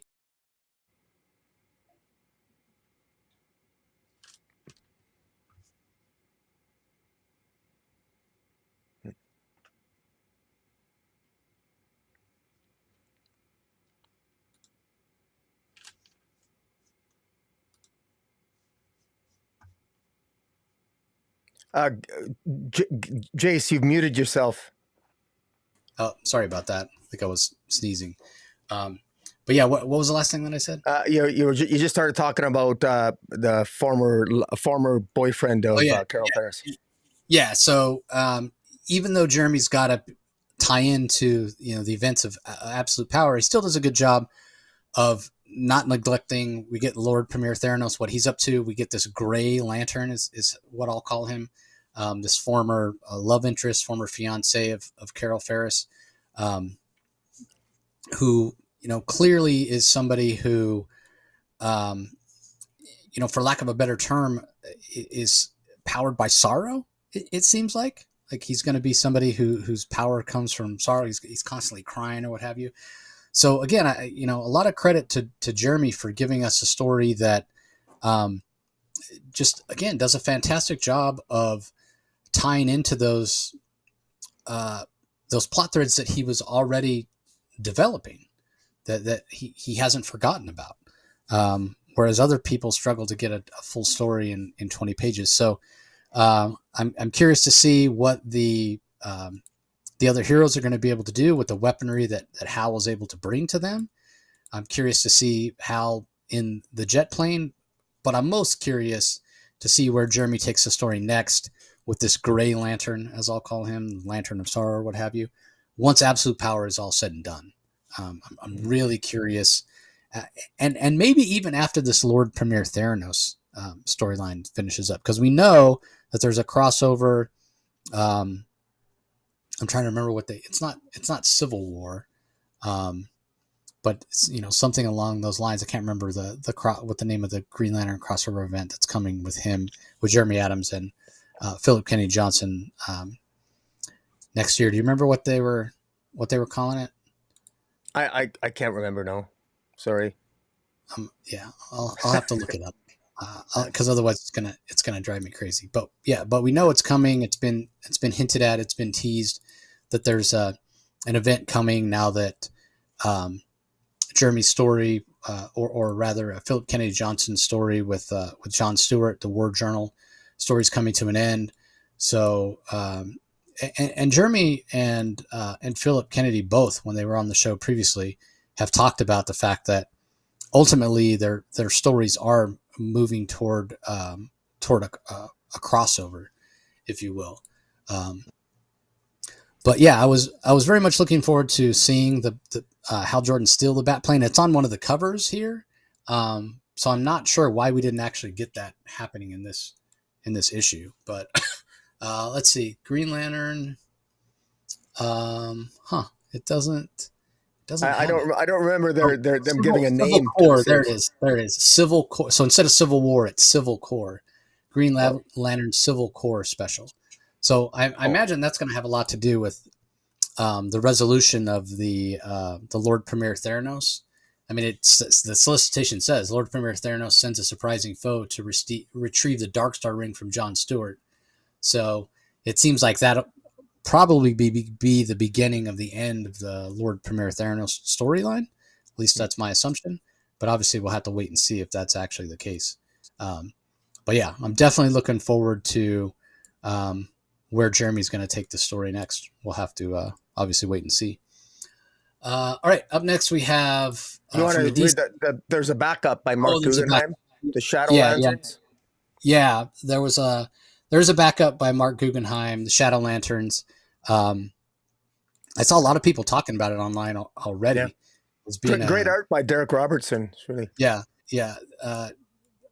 And I think specifically one of the things that I saw people calling out about it was the fact that in a very short time, Mark Guggenheim has us caring about lanterns that we've just been introduced to. So yeah, Guggenheim writing it, Derek Robertson on art, Diego Rodriguez on colors, letters by Dave Sharp, and the main character is this Shint DeProba, and he talks about being bestowed with a Green Lantern ring, but maybe not necessarily being worthy of it, which is super interesting to me. An interesting take to have as somebody who is a Green Lantern, is trying to do the best that he can, and certainly wouldn't feel that he is in any way, shape, or form worthy to deny himself the ring, as it were, but feeling like maybe he's chosen because he's easily manipulated, he's easily fooled, and Lord Premier Theranos, is obviously the one behind this manipulation and what have you. So, really interesting for Guggenheim to structure the story this way. Gorgeous art from Derek Robertson, as you mentioned, but Mark Guggenheim is, I think, he's more known for his writing on the television side of things, but he's a very, very capable writer of comics. He did a series called Last Flight Out with Dark Horse, which was really, really great.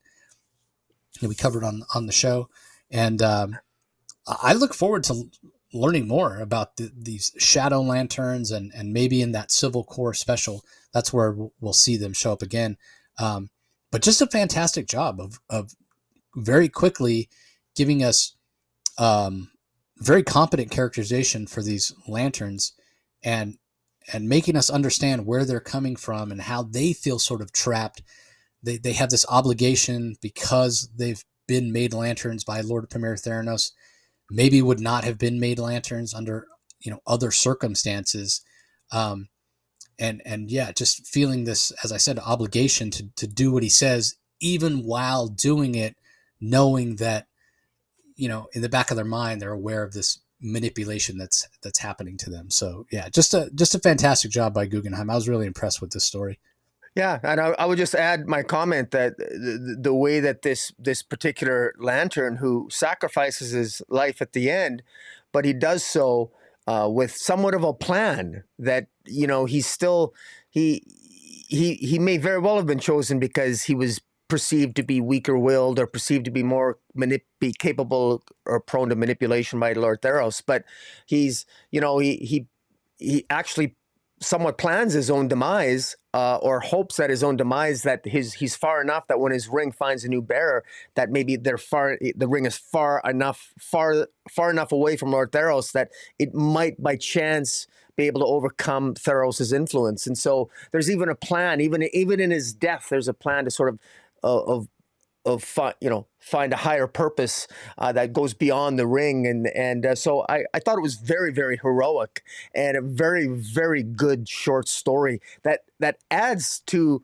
Jeremy Adams' main story about just how much of a threat Lord Theros is, and the fact that you have these Shadow Lanterns. But even within the Shadow Lanterns themselves, like you said, lies the hope of greater heroism, and that the heroism that just being a Green Lantern inspires, to allow that something about that willpower, when filtered through that Green Lantern ring, you can overcome manipulation even by someone who might control the power battery itself. So it's very interesting. It's a very interesting concept that has lots of potential.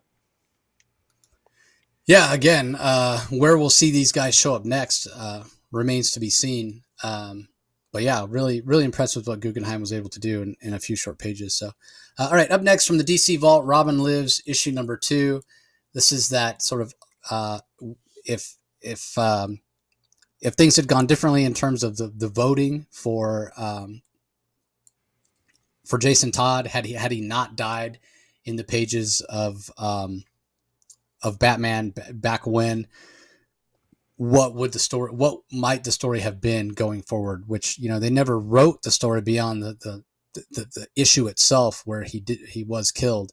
But we have J.M. DeMatteis kind of going back and giving us the story of what might have been, if you will. Rick Leonardi is the artist, Rico Renzi on colors, Taylor Esposito on letters. So what are your thoughts on this?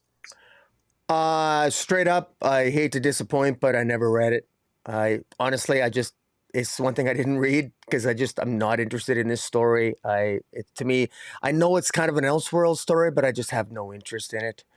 So I apologize for that. It might be very good, but I don't feel I should comment on it since I never read it. So people have to rely upon your wisdom, my friend.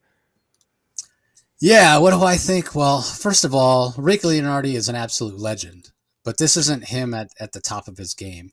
Um, I don't really understand all the blue and purple backgrounds that we get in the story. That doesn't make sense to me.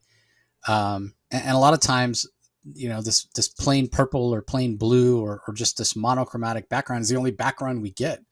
So it's a little bit disappointing because I feel like the art could be better. Now, that being said, Rick Leonardo's storytelling skills, even though maybe his pencils and line work aren't as tight as they might be under normal circumstances, the storytelling is still really, really strong. And it does make me wonder. I mean, Leonardi is an artist who, he's a veteran artist that came up late 70s, early 80s, or maybe 80s into the 90s. But he's somebody that I think is used to working with an inker. And I think they're going straight from pencils or perhaps digital pencils to color here. And I think that's part of the reason that the art is not as tight the line work is not as tight as you might remember seeing Leonardi's art to begin with. Whenever I think of Rick Leonardi, he's the one that did the Spider-Man 2099, Miguel O'Hara, back in 96, I think it was 95 or 96. And man, I just think of how tight that artwork is and how this isn't that. And so it is a little bit disappointing. In terms of the story itself, I can't fault J.M. DeMatteis for taking the direction he's taking, with this being a very psychological tale in a lot of ways, dealing with the trauma that Jason Todd felt nearly being killed by the Joker and having his mother killed by the Joker.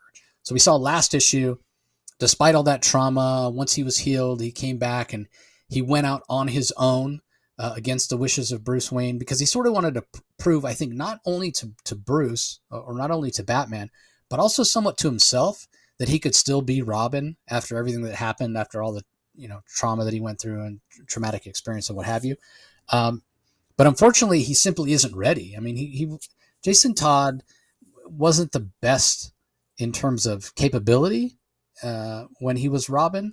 He's much more formidable now as Red Hood, but he's still a kid. He was still learning. He's very impetuous, and I think that being prone to those emotional outbursts really hurt him in terms of his capability for being able to accomplish missions and make sure he keeps himself safe and what have you. You could make the argument the whole reason that he ended up killed by the Joker was because of that very thing, because he couldn't follow orders. He couldn't keep himself safe. He just acted out of emotion too many times without making logical decisions and what have you. So, credit JM for following through with that, because this is still that same Jason Todd from back when that would be prone to making those mistakes. So yeah, he comes back, he's healed, he's out of the hospital, he goes out to prove, I think, again, not only to himself, but also to Batman, that he's capable.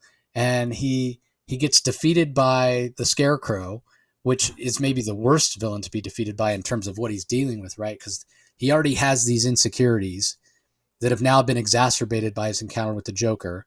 And now he's subjected to the fear toxin and the fear gas that the Scarecrow has, which only heightens his self-doubt. And he ends up in this mental health facility in this issue, trying to come back to himself in a way. And I would make the argument that trying to come back to himself in a way and heal the trauma that he's had since the very beginning, right? Everything that made him who he was, everything that made him the kid that was stealing the tires off the Batmobile, if you will. I mean, he was always a broken character. And I think part of the reason that people disliked him was that that was sort of that characterization was handled very ham-handedly back in the day. It didn't have the subtlety that, or maybe sophistication that some of today's writers are able to bring to the story. And so that's where you got this idea of, oh, he's just a whiner. Let's just kill him off and what have you. So I think J.M. DeMatteis is doing a fantastic job of exploring these ideas, and they're worth exploring in terms of the context of this story. And it has Bruce asking the question that's sort of at the core of this story, especially for JM. I've heard him talk about this in the context of this series. In fact, when we had him on the show recently to talk about his most recent Kickstarter, we touched on this. And the core question being, if you're Batman, how can you justify, and you realize the danger that criminals pose, that's the reason you're Batman, because the danger of criminals is what led to your origin with your parents being killed. And you're aware of all that. And you're a very logical person. You're studied. You've done everything you can to take yourself to the peak of physical perfection and the peak of mental perfection in order to accomplish your mission.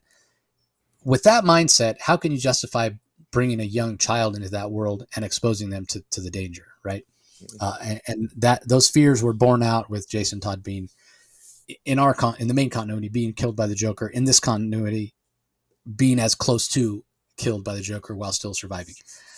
So that's the core question here that Bruce is trying to reconcile for himself, because as much as Jason Todd has gone through a high level of trauma, Bruce has had a traumatic experience as well.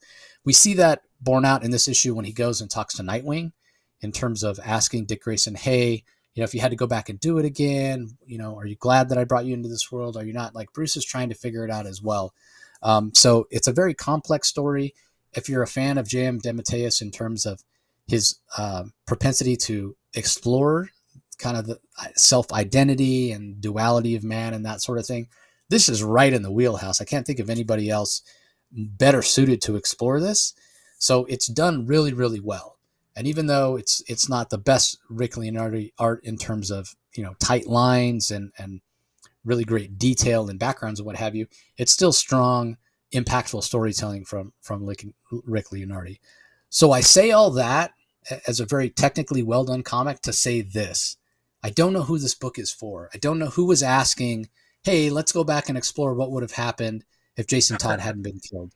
Because as I said, Jason Todd is a much more interesting character, a much more formidable character, and a better character, frankly, as Red Hood than he ever was as Robin.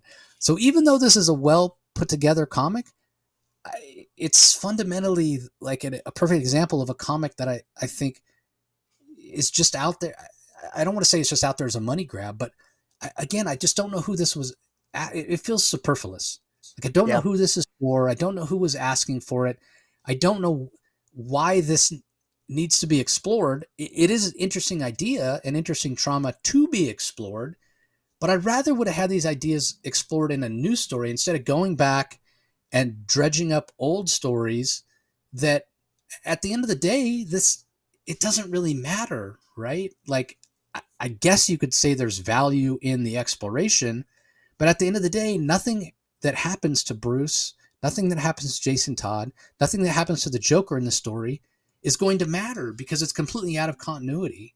And I can't imagine you keep going on this DC timeline and explore, in greater detail what happens to the greater DC world if Jason Todd never died. Because, again, I don't think anybody really cares.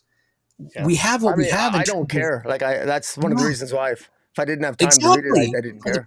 The point where you didn't even read it.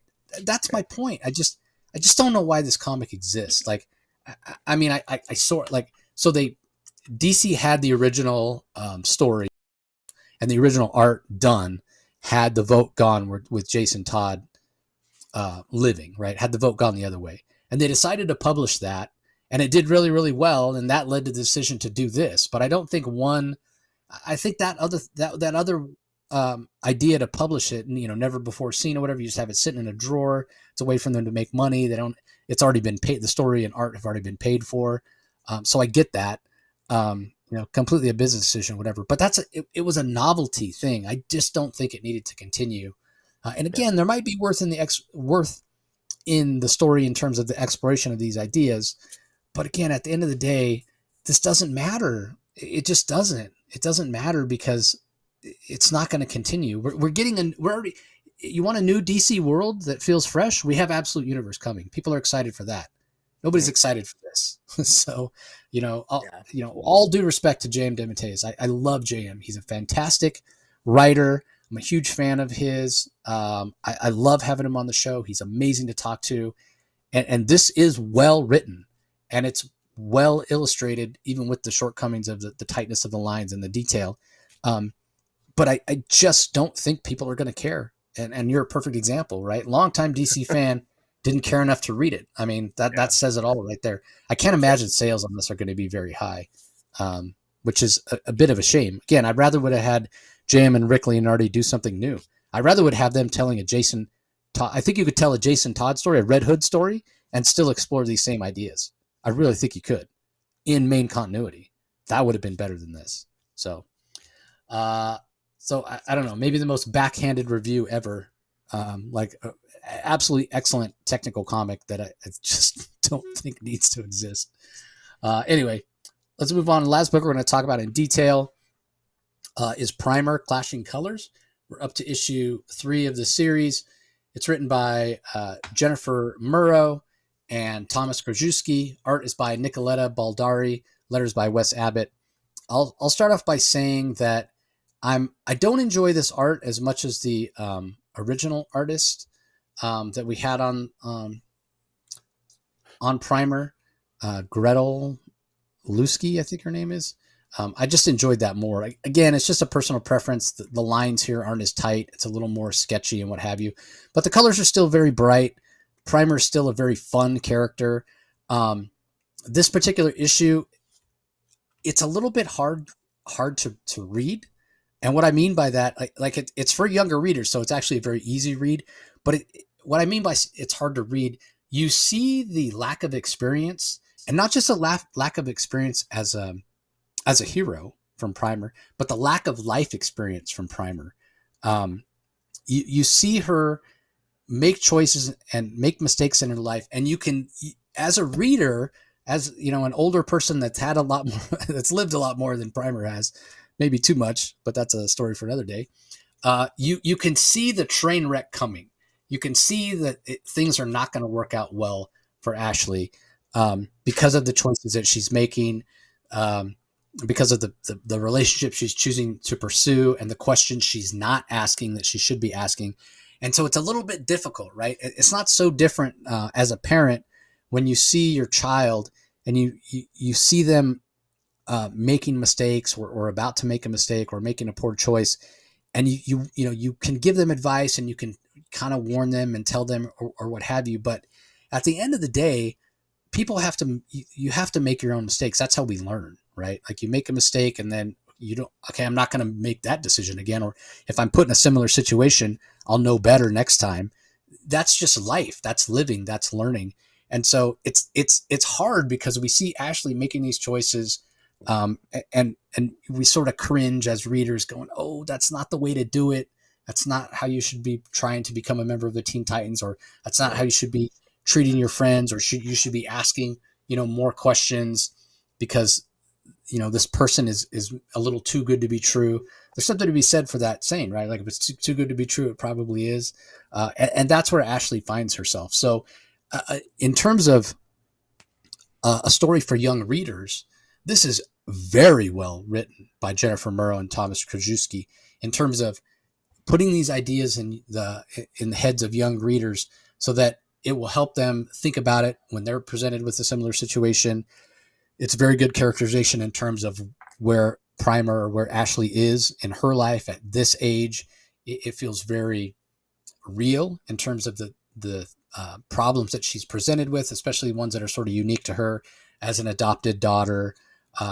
Even something as simple as the explanation of why she's able to call her adopted father dad, but not her adopted mother mom. Like even small moments like that are very well done. And again, it's a really, really great story.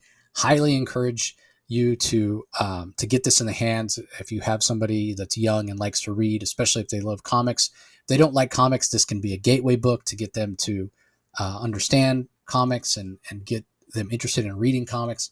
It's fantastic all the way around. And as much as I'm not as big of a fan of this artwork, which is a little bit looser than what we had from Greta Lusky, the art is still very well done as well. And we're talking about Primer as a character with her powers being based on colors.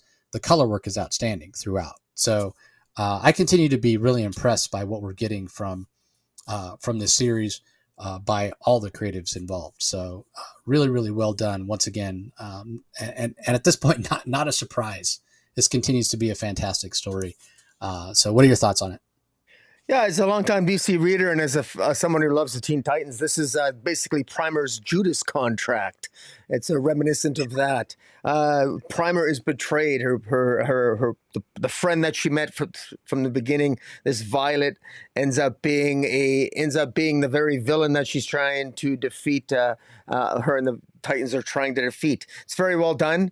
The machinations of Deathstroke while in prison involve his daughter Ravager, and they got to team up with Strack, and of course they want to steal the paints that Primer has, and along the journey, the hero's journey that Primer is on, she obviously makes mistakes. She doesn't do a particularly good job helping the Titans at first. She screws up. She makes a lot of mistakes, as you would expect her to do. But she does learn from them, and she still maintains to have a sense of humor about it. And there's a sense of fun here.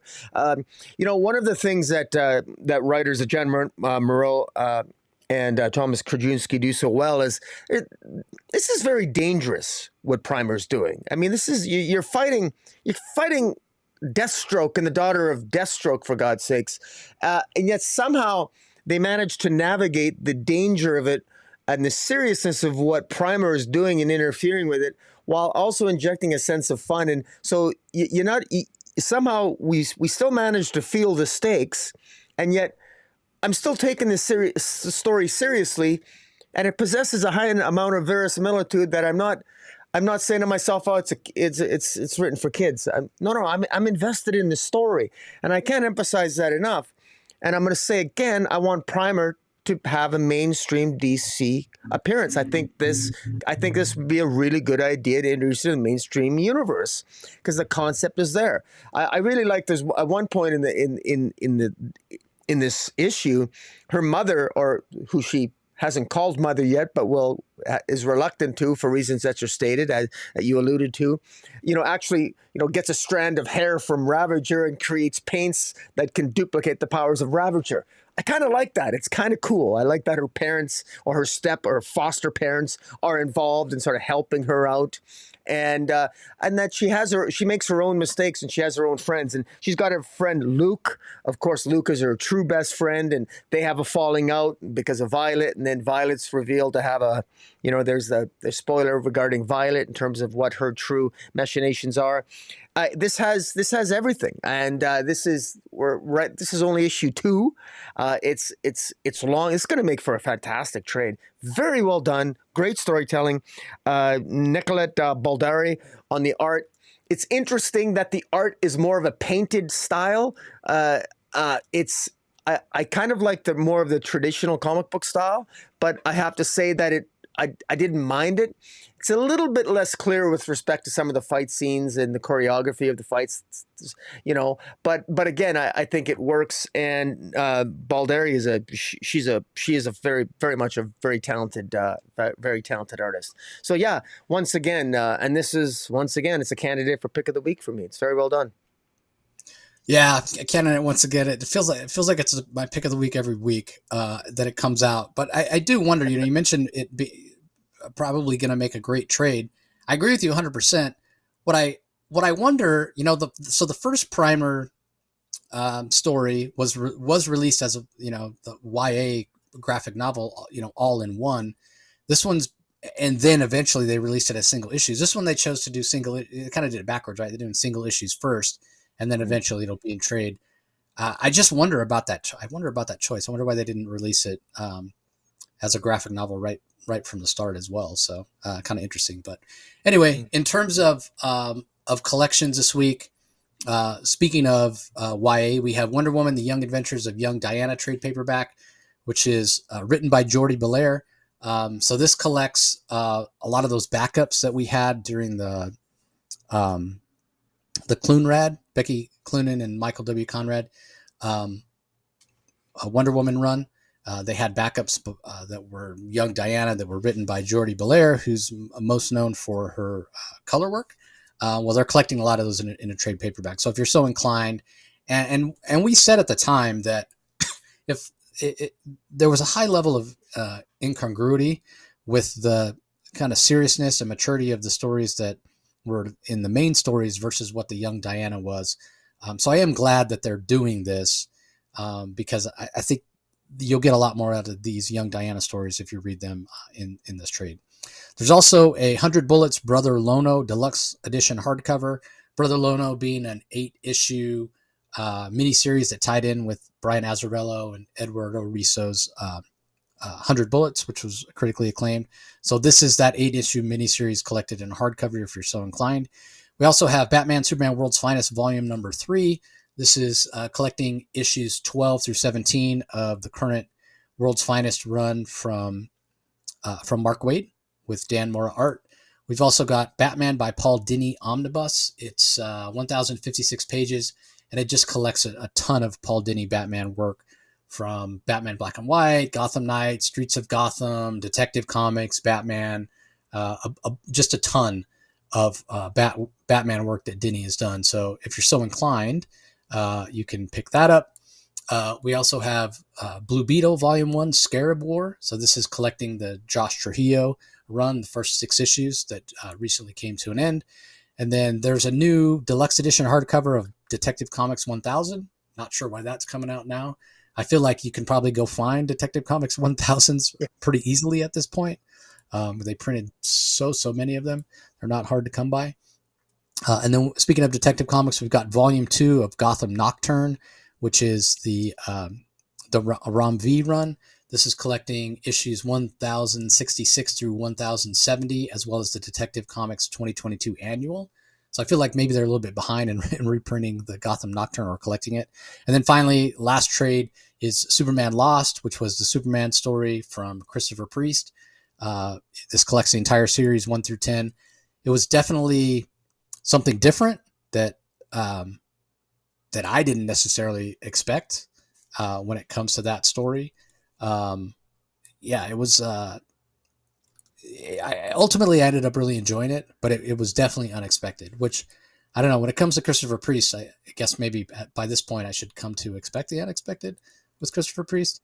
But yeah, it was a very interesting story, and it was fantastic art throughout that entire run. I'm trying to remember the artist's name. Let me pull it back up here so I can tell you. Carlo Pugulian. That's who the artist was. Just gorgeous art. So anyway, those are the collected editions that are out this week. What are your thoughts on Book of the Week, Rocky? Oh man, yeah, I'm gonna go with. I'm gonna go with. Yeah, I'm gonna go with Batman, Gotham by Gaslight to Kryptonian Age number 3. I really liked it. Andy Diggle it's world building. He's doing a fantastic job, and I just loved it. Loved the art. Loved the focus on Wonder Woman this particular issue. Alan Scott, the Easter eggs, the interaction between Bruce Wayne and Selina. I think it's just he's captured the age and the feeling of the 19th century so well, and he's just done a really good job so far. And it's only the second issue, or third issue. Sorry. What about yourself? Yeah. So I'll give a honorary mention to Green Lantern. I thought it was a particularly great issue, especially the Mark Guggenheim backup really impressed me. But it feels like such a cop out. But I gotta go with Primer. That book just continues, just issue after issue, whether it be the initial story that was divided up into 4 issues or this new volume 2.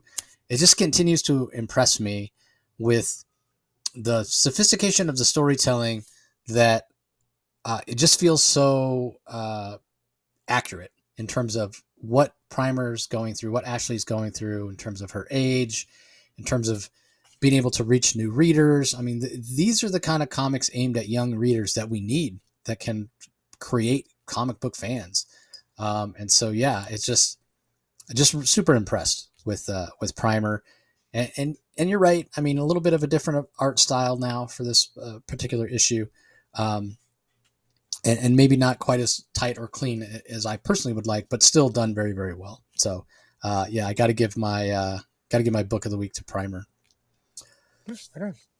All right. Well, that's going to do it for this episode, everybody. Again, there's tons of DC interviews that were held at San Diego Comic-Con and after that are on the Comic Source YouTube feed. So just head over to YouTube, do a search for the Comic Source. Once you're there, subscribe. Like the videos, let me know your thoughts on what the creators had to say. I'm getting really, really close to being able to monetize my content. I had to get up to 500 followers, which I did earlier this year, and now it's just a matter of hitting, I think it's like 3,000 hours of content that people have to watch, and my videos don't tend to be super long, so it's taken a while to get there. But I'm hopeful to get there before the end of the year. I think I got about 1,000 hours to go. So again, appreciate the support. If you're curious about any of the previous content from the Comic Source that was on our audio feed, audio only, all that still exists. All the new episodes still come out on the audio feed as well. So if you prefer to listen rather than watch on YouTube, just go to whatever your favorite podcasting platform or app is, do a search for the Comic Source and subscribe. If you're listening to us audio only and you want to be sure not to miss out on the DC Spotlights every week on Rocky's channel, head over to YouTube. Comic Space Boom ! Is where you can subscribe to his content. Make sure you ring that notification bell and subscribe so you don't miss out on when any new content is coming. One last thing I want to mention. I know we had possibly talked about doing separate Absolute Power episodes.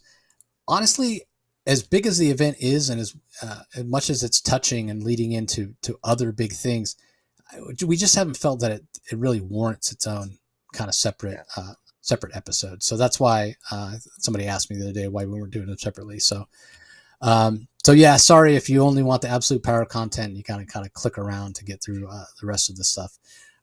But maybe when Absolute Universe comes around, we may do some deeper dives into those Absolute books. It's too soon to say at this point.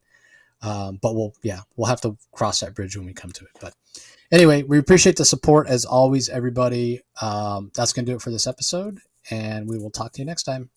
Catch you later.